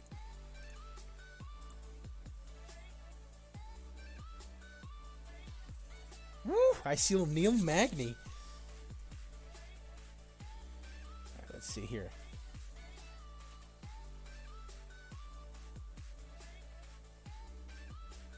English, David Zawada. German, Kyle Stewart. Okay. Get Kyle Stewart too. Kenny Robertson. Chicago, Illinois. Mid-level regional. No.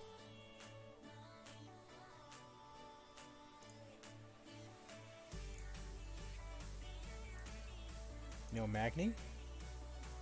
Yes. Let's get Neil Magny. Got that pay-per-view bonus, title defense, and title victory. Get Neil Magny in here. Rafael Dos Anjos, can't have him. So let's see. Nathan Rose, who are you? Out of England.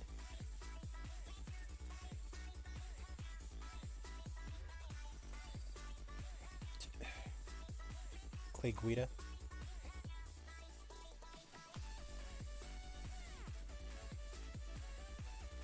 Three months. He's not gonna be back for a while. So I wouldn't want to give him. Am I already negotiating with him? No. Can we withdraw that? Yeah. I can live with not signing Guida. Ricardo Lamas. Also low-level national.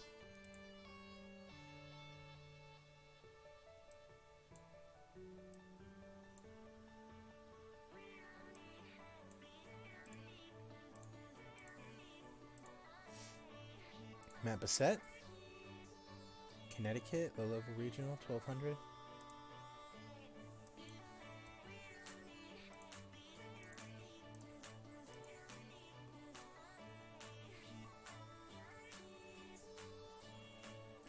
John Dodson, Louis Smoka, Brian Kelleher.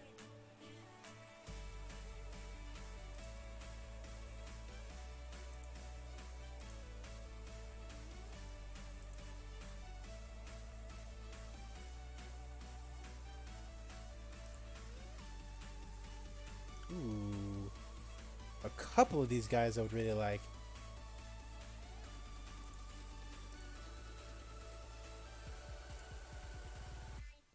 So Thomas Almeida.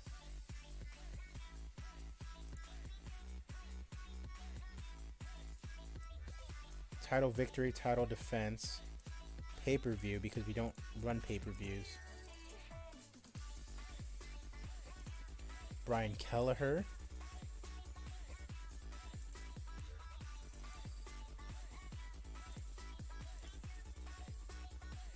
Title victory, title defense, pay-per-view.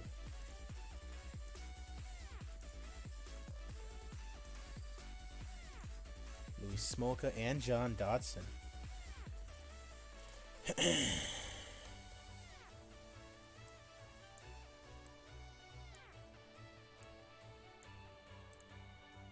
Really?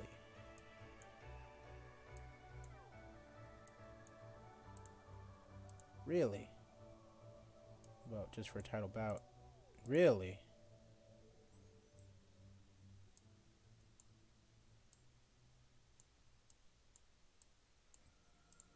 Really?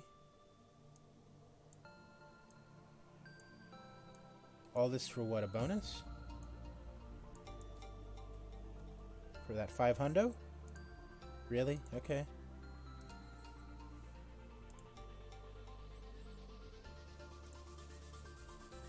Low-level national, number 23 bantamweight in the world.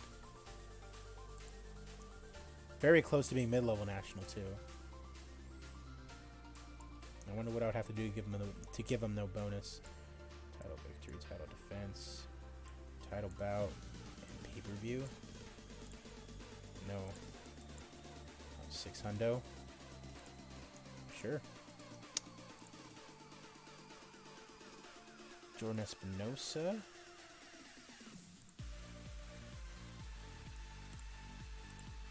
Can do that. Betch Kohea. South America. Sajara Eubanks.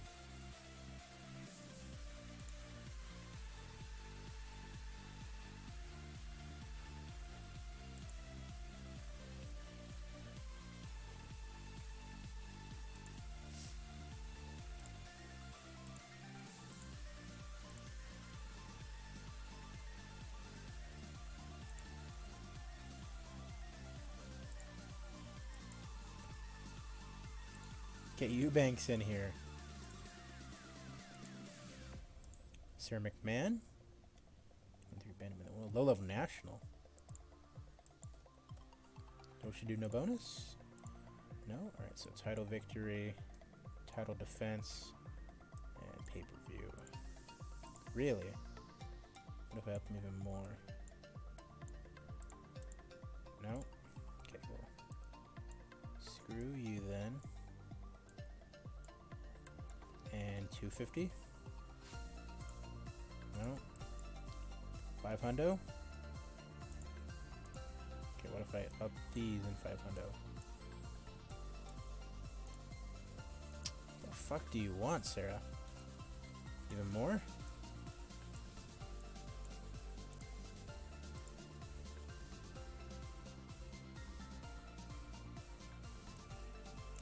Okay, balloon payment. It's like a one-time thing. 1 5s. Really?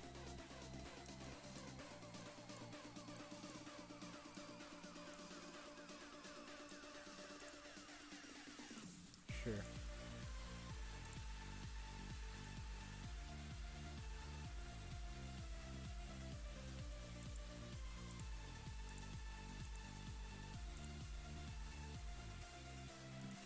Jessica Rose Clark, she's from Australia. Alright. We just took a look at all the UFC castaways, essentially. Let's see if there's any people that are worth looking at here. Available for hire.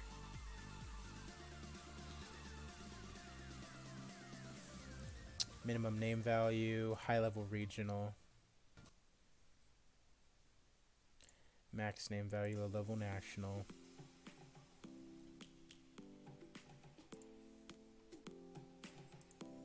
Can fight at straw weight.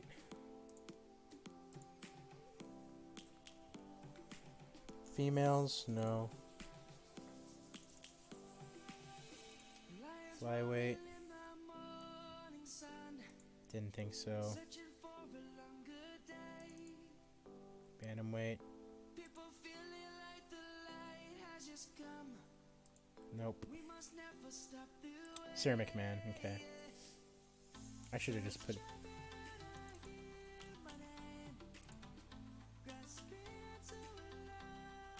It's gonna just be Sarah McMahon, huh? Yeah.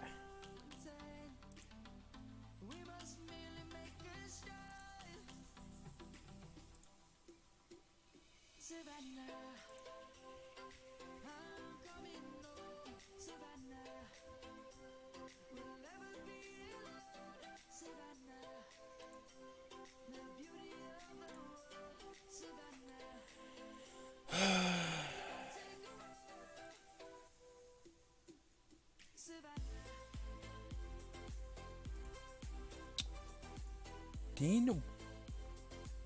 Who is this? Someone I can build up, perhaps? Will he take no bonus?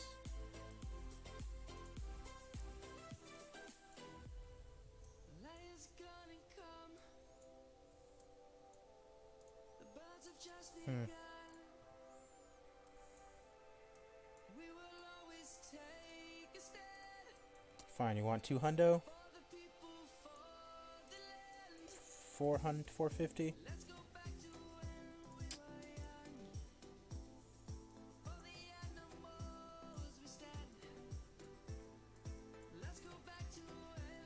$800. Damasio Page. Coming off a loss, though.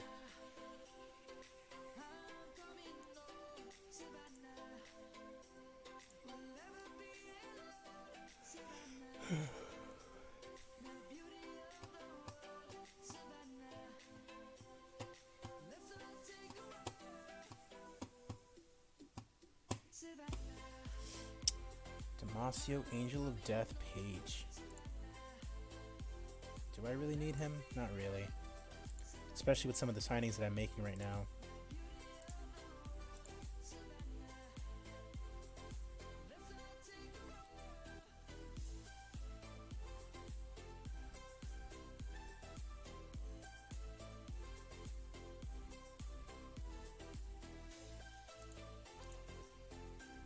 not can fly at.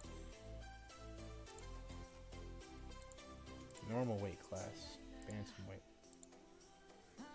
That'd make it a little easier, I assume. Okay. Thomas Almeida. Scott Jorgensen. Coming off a win. That's a difference. I'd rather do him, to be honest.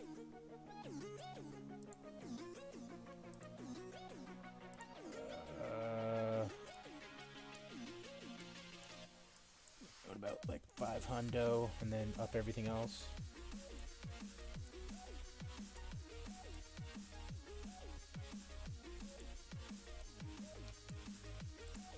Here we go. Marcus Brimage.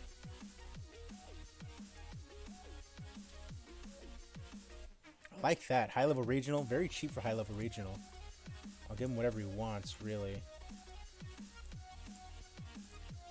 That's kind of a steal, to be honest.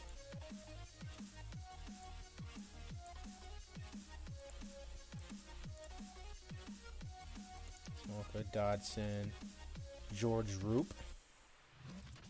Brian Caraway coming off a win.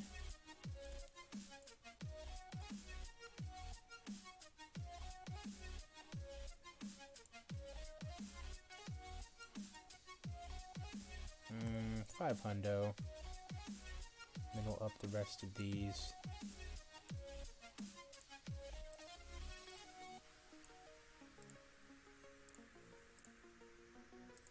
Brian Caraway.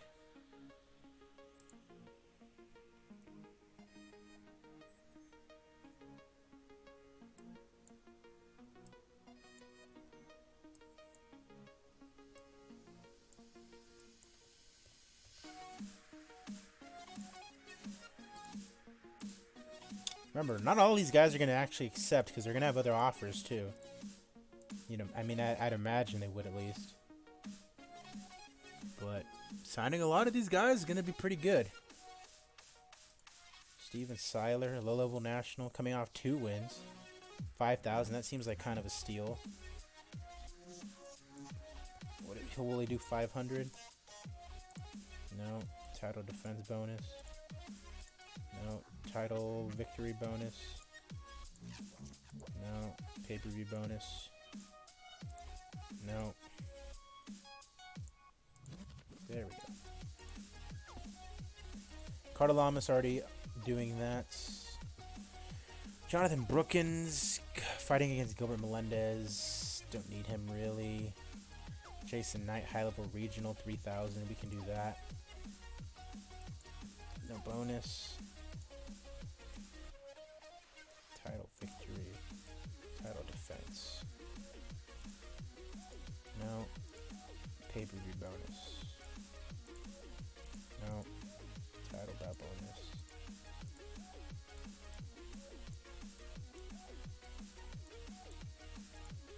No.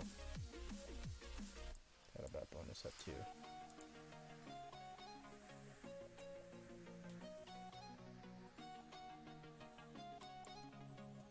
$250. And drop this down. Jesus Christ. They all just want a little bit of cheddar.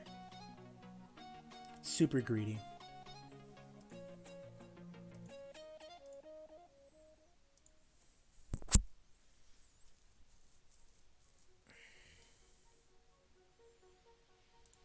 Tyson Griffin. Low-level national. Coming off a loss. Also can't fight for a while. Oh, I wish I had checked that on the other guys. Low-level national Canada. Yeah, not worth it. High-level regional in South America. Based in America. That's tricky. Glad I didn't go for that. KJ Noons, high-level regional. That seems pretty good. Excellent markability. Ooh, he's coming. He's gonna have a fight soon though, and he might just retire. Yeah, I wouldn't want to do that. Grave Bully Maynard.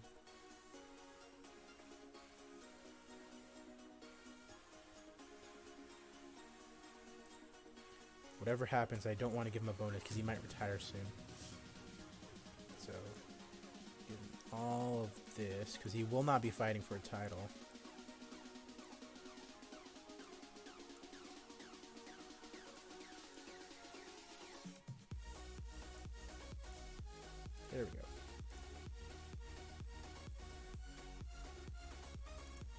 Efrain Escudero.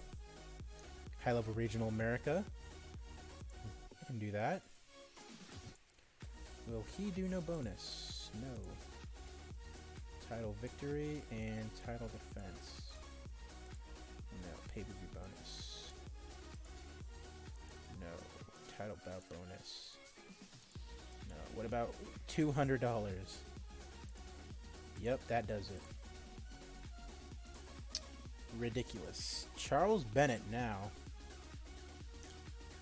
Excellent marketability. Why not? We ain't giving you no money though. Sure, if you win a title. If you defend your title. If you're on pay-per-view, which will never will be. Alright, title, but you're never gonna fight for a title, so.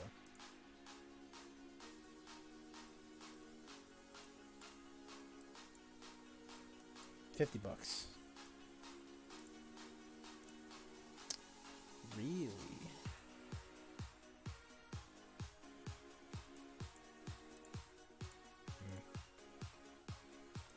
Evil Trujillo. That seems fairly reasonable. Is he out for a while? 48 days. That's not terrible. Do no bonus? No.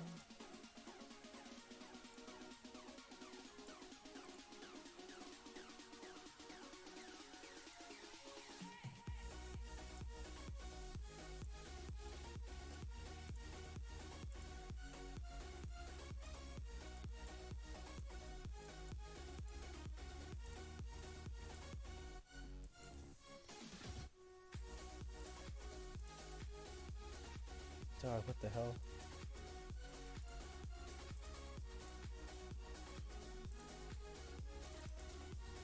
Because they know they're going to be in the main event, so they're like, just give me that main event bonus. Well, what if you're not, huh?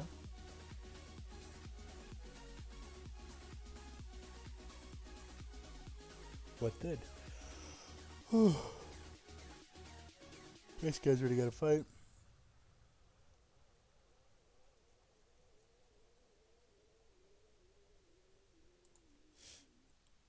Let's go from heavyweight down.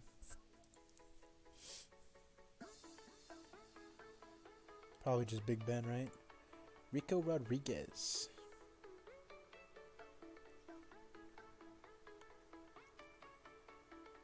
$55 days.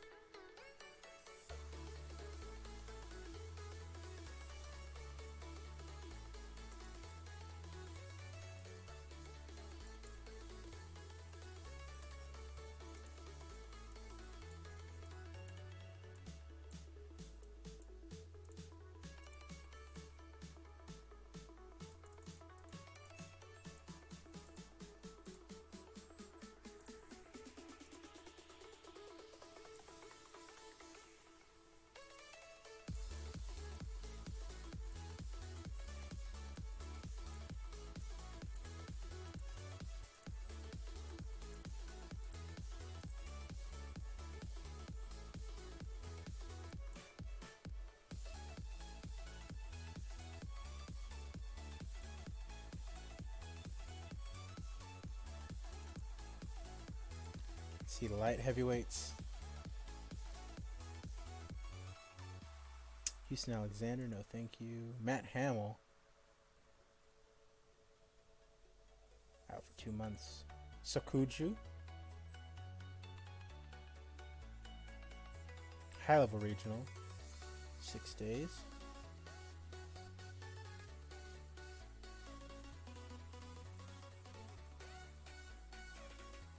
Low level national in Africa. High level regional here. Vinny Malgaias.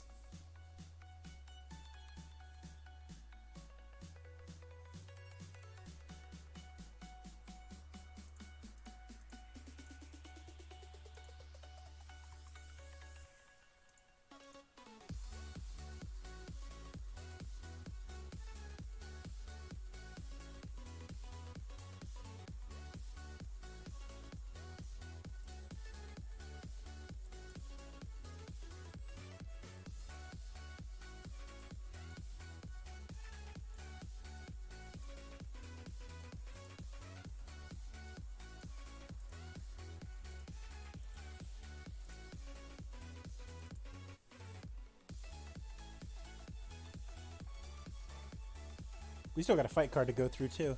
Steve Dalloway, Danilo Villafort. That's a pretty good deal, to be honest. I mean, 450.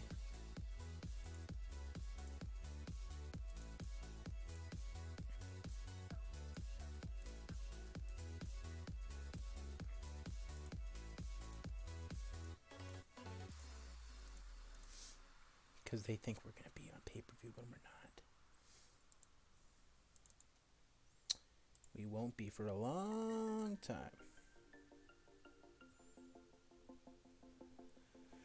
Yeah, these are the guys I got stuck on.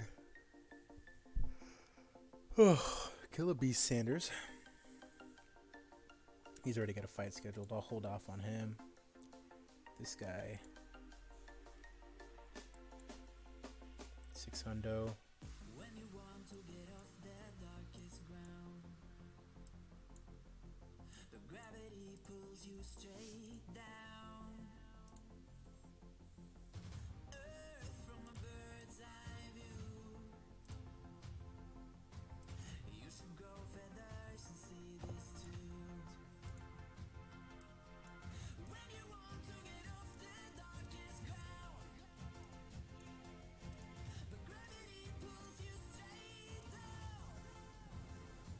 $40? Nah.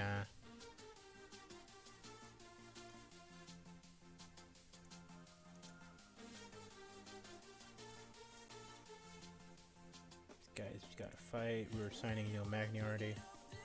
How long is he out for, though? 27 days? That's not terrible. What's he out for? 19 days.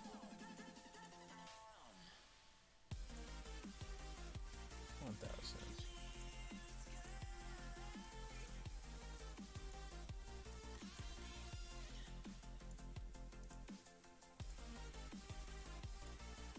Give you that pay-per-view bonus that we'll never give you. All right, that's about enough. Did we do the booking for today?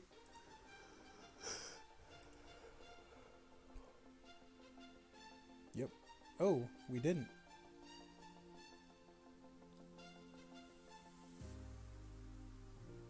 Or just one. Let's see here. Flyweight.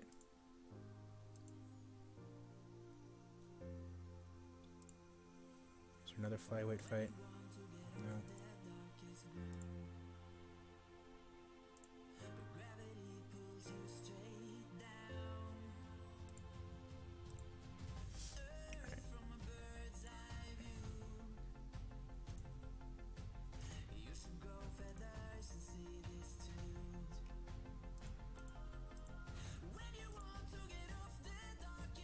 Alright, one more fight card, and then we are going to call it quits. Main event is Gigliotti versus Enjo Kwani. SRFC 13, everyone packing into the Shadow Ridge High School Gymnasium.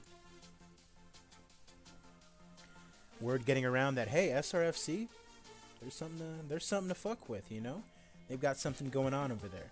Katie Howard versus Lanchana Green, and Green wins via unanimous decision. Celebrates SRFC debut victory. Kaylin Hill versus Julio Gallegos.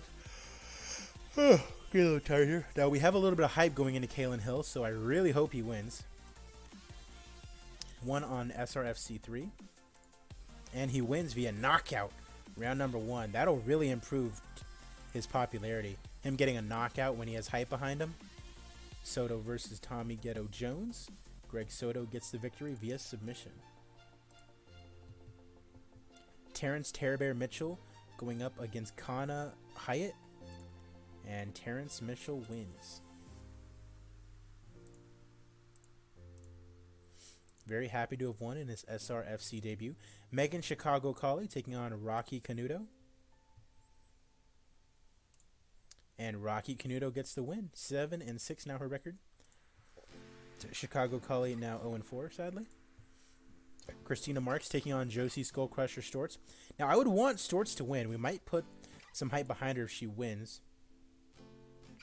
But it looks like Marks might win. She loses in a fantastic fight. Oh, see, I should have put that hype behind Storts either way. Fantastic War Storts says she loves these kinds of fights. Co-main event, Roberto Sanchez versus Turkish Delight Alpatakin Ozkalik. And Ozkalik wins in an excellent fight.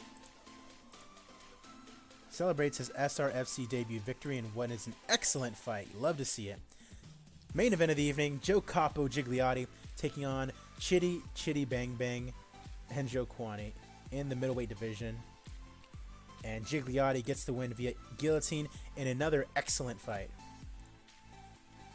He's asked who he'd like to face, and he would like to face Leo Bercier. We have finally reached over 500 people. Critical rating of 96 after the last 3 fights really delivered. Commercial rating of 37. Popularity increases all around. Look at that. Love it. Alright, fight of the night goes to Gigliotti and Enjo Kwani. And then we'll give a performance bonus to Ozkalik. Extorts. Yeah, we'll go ahead and do that. $32,000 in the bank. Love it. Just banking. Just keep on getting them profits, you know? So that way we can sign these fighters and we're not, you know, losing all the money in the world. Once we get a little TV deal going, be able to make some ad revenue money maybe. Get more popular. Obviously more people are going to come to the fights. Get a lot more money out of the gate.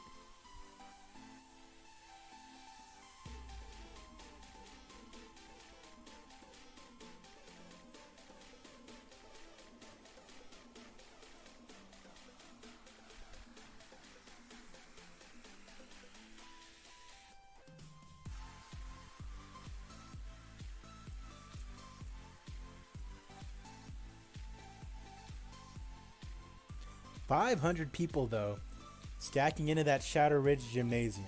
You love, I love the idea of thinking about it. You know, everyone stacking into that high school gymnasium with an octagon or whatever right in the middle of it. Just absolute lunacy. Eventually, if we get popular enough, we might end up having to, you know, go to Las Vegas. You know, or maybe if we like reach like 2,000 or something, like host inside of a tinier venue, you know, like not a tinier venue, but like, you know, a small venue built for like that kind of stuff. But I mean, a gymnasium is a decent size, and you think about it, a gymnasium, a high school gymnasium probably holds around what, 2,000 people maybe. Let me look that up actually.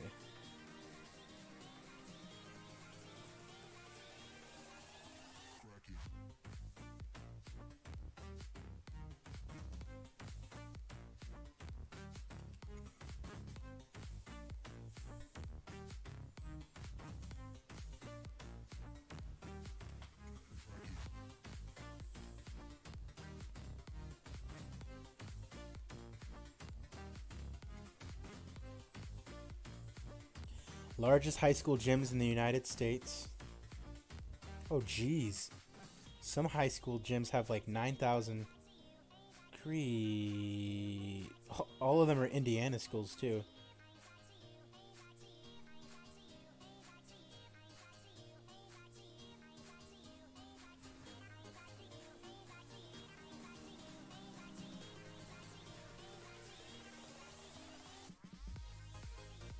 A domed high school football stadium in Arizona? For Round Valley High School?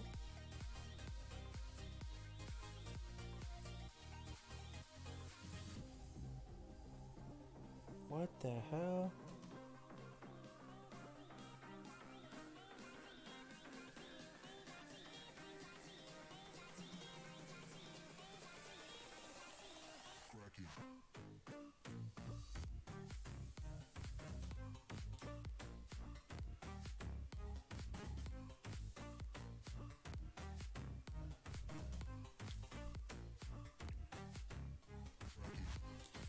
The venue that I'm looking over, the Round Valley End Sphere, it's a domed football stadium in Eager, Arizona.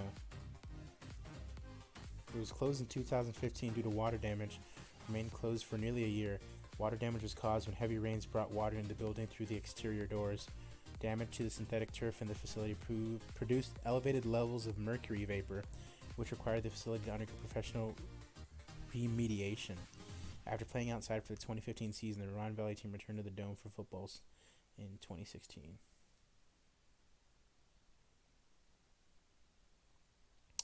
In addition to football, the facility is used for basketball, track and field, and soccer.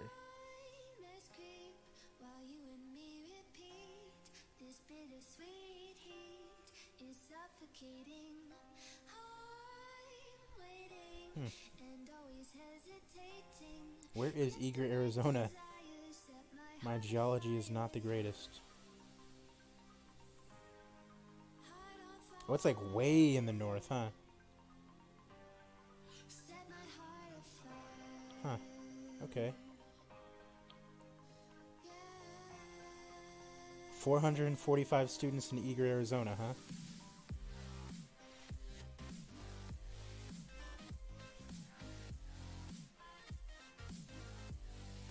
On June 11, 2010, a small plane crashed into the high school administration building, killing a family of 4 on board.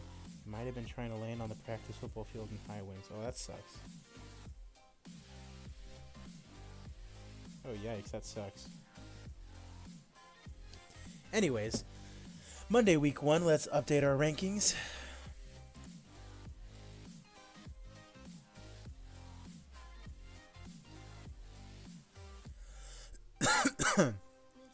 Bercier, Vizcaya goes down. Everyone really goes down. Enjo Kwane, Kalen Hill goes up. Did he improve? Mid-level regional now. Look at that. Kassan Ganai, is he ready to go? Drug test results still.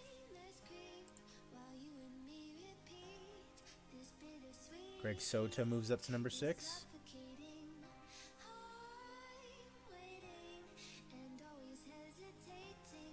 Sanchez stays there by Oskalik. Terrence Mitchell moves up.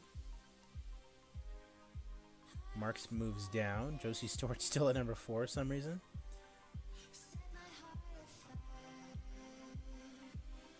Alright. Contract renewal for Chitti and Joe Kwani. We'll definitely keep him around.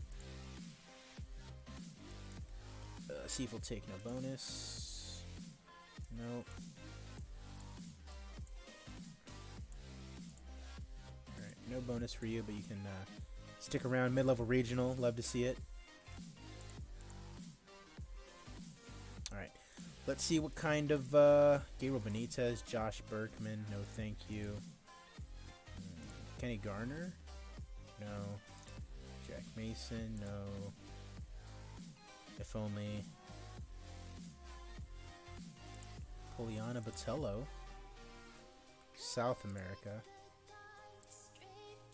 Bryce Meredith ready to fight. Let's go.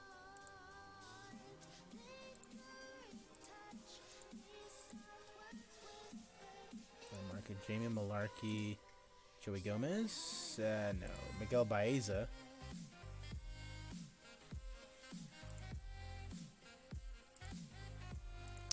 Nah, UFC's probably still trying to keep him, right? Yeah. Yeah, we're not going to get him. Won't even try. No one else? I guess no one else, huh? Alright. Okay, well that's actually going to go ahead and do it for this stream. I'm glad that I was able to bring you, I think it was 2 weeks worth of fight cards? 3 weeks worth, maybe. Our next fight card is going to be SRFC 14. The order of the fight still needs to be rearranged, but those are what they are. We're already in August. And making some money. $160,000 in the bank. It's going to be great to see if we can get that up to $1 million. But I thank you guys all for joining me. AZPlower21 is the channel name. Be sure to like and subscribe. Be sure to click on the bell so you get notifications whenever my videos are uploaded. Be sure to follow me on Twitch and Twitter. And I will see you guys next time. Thank you guys.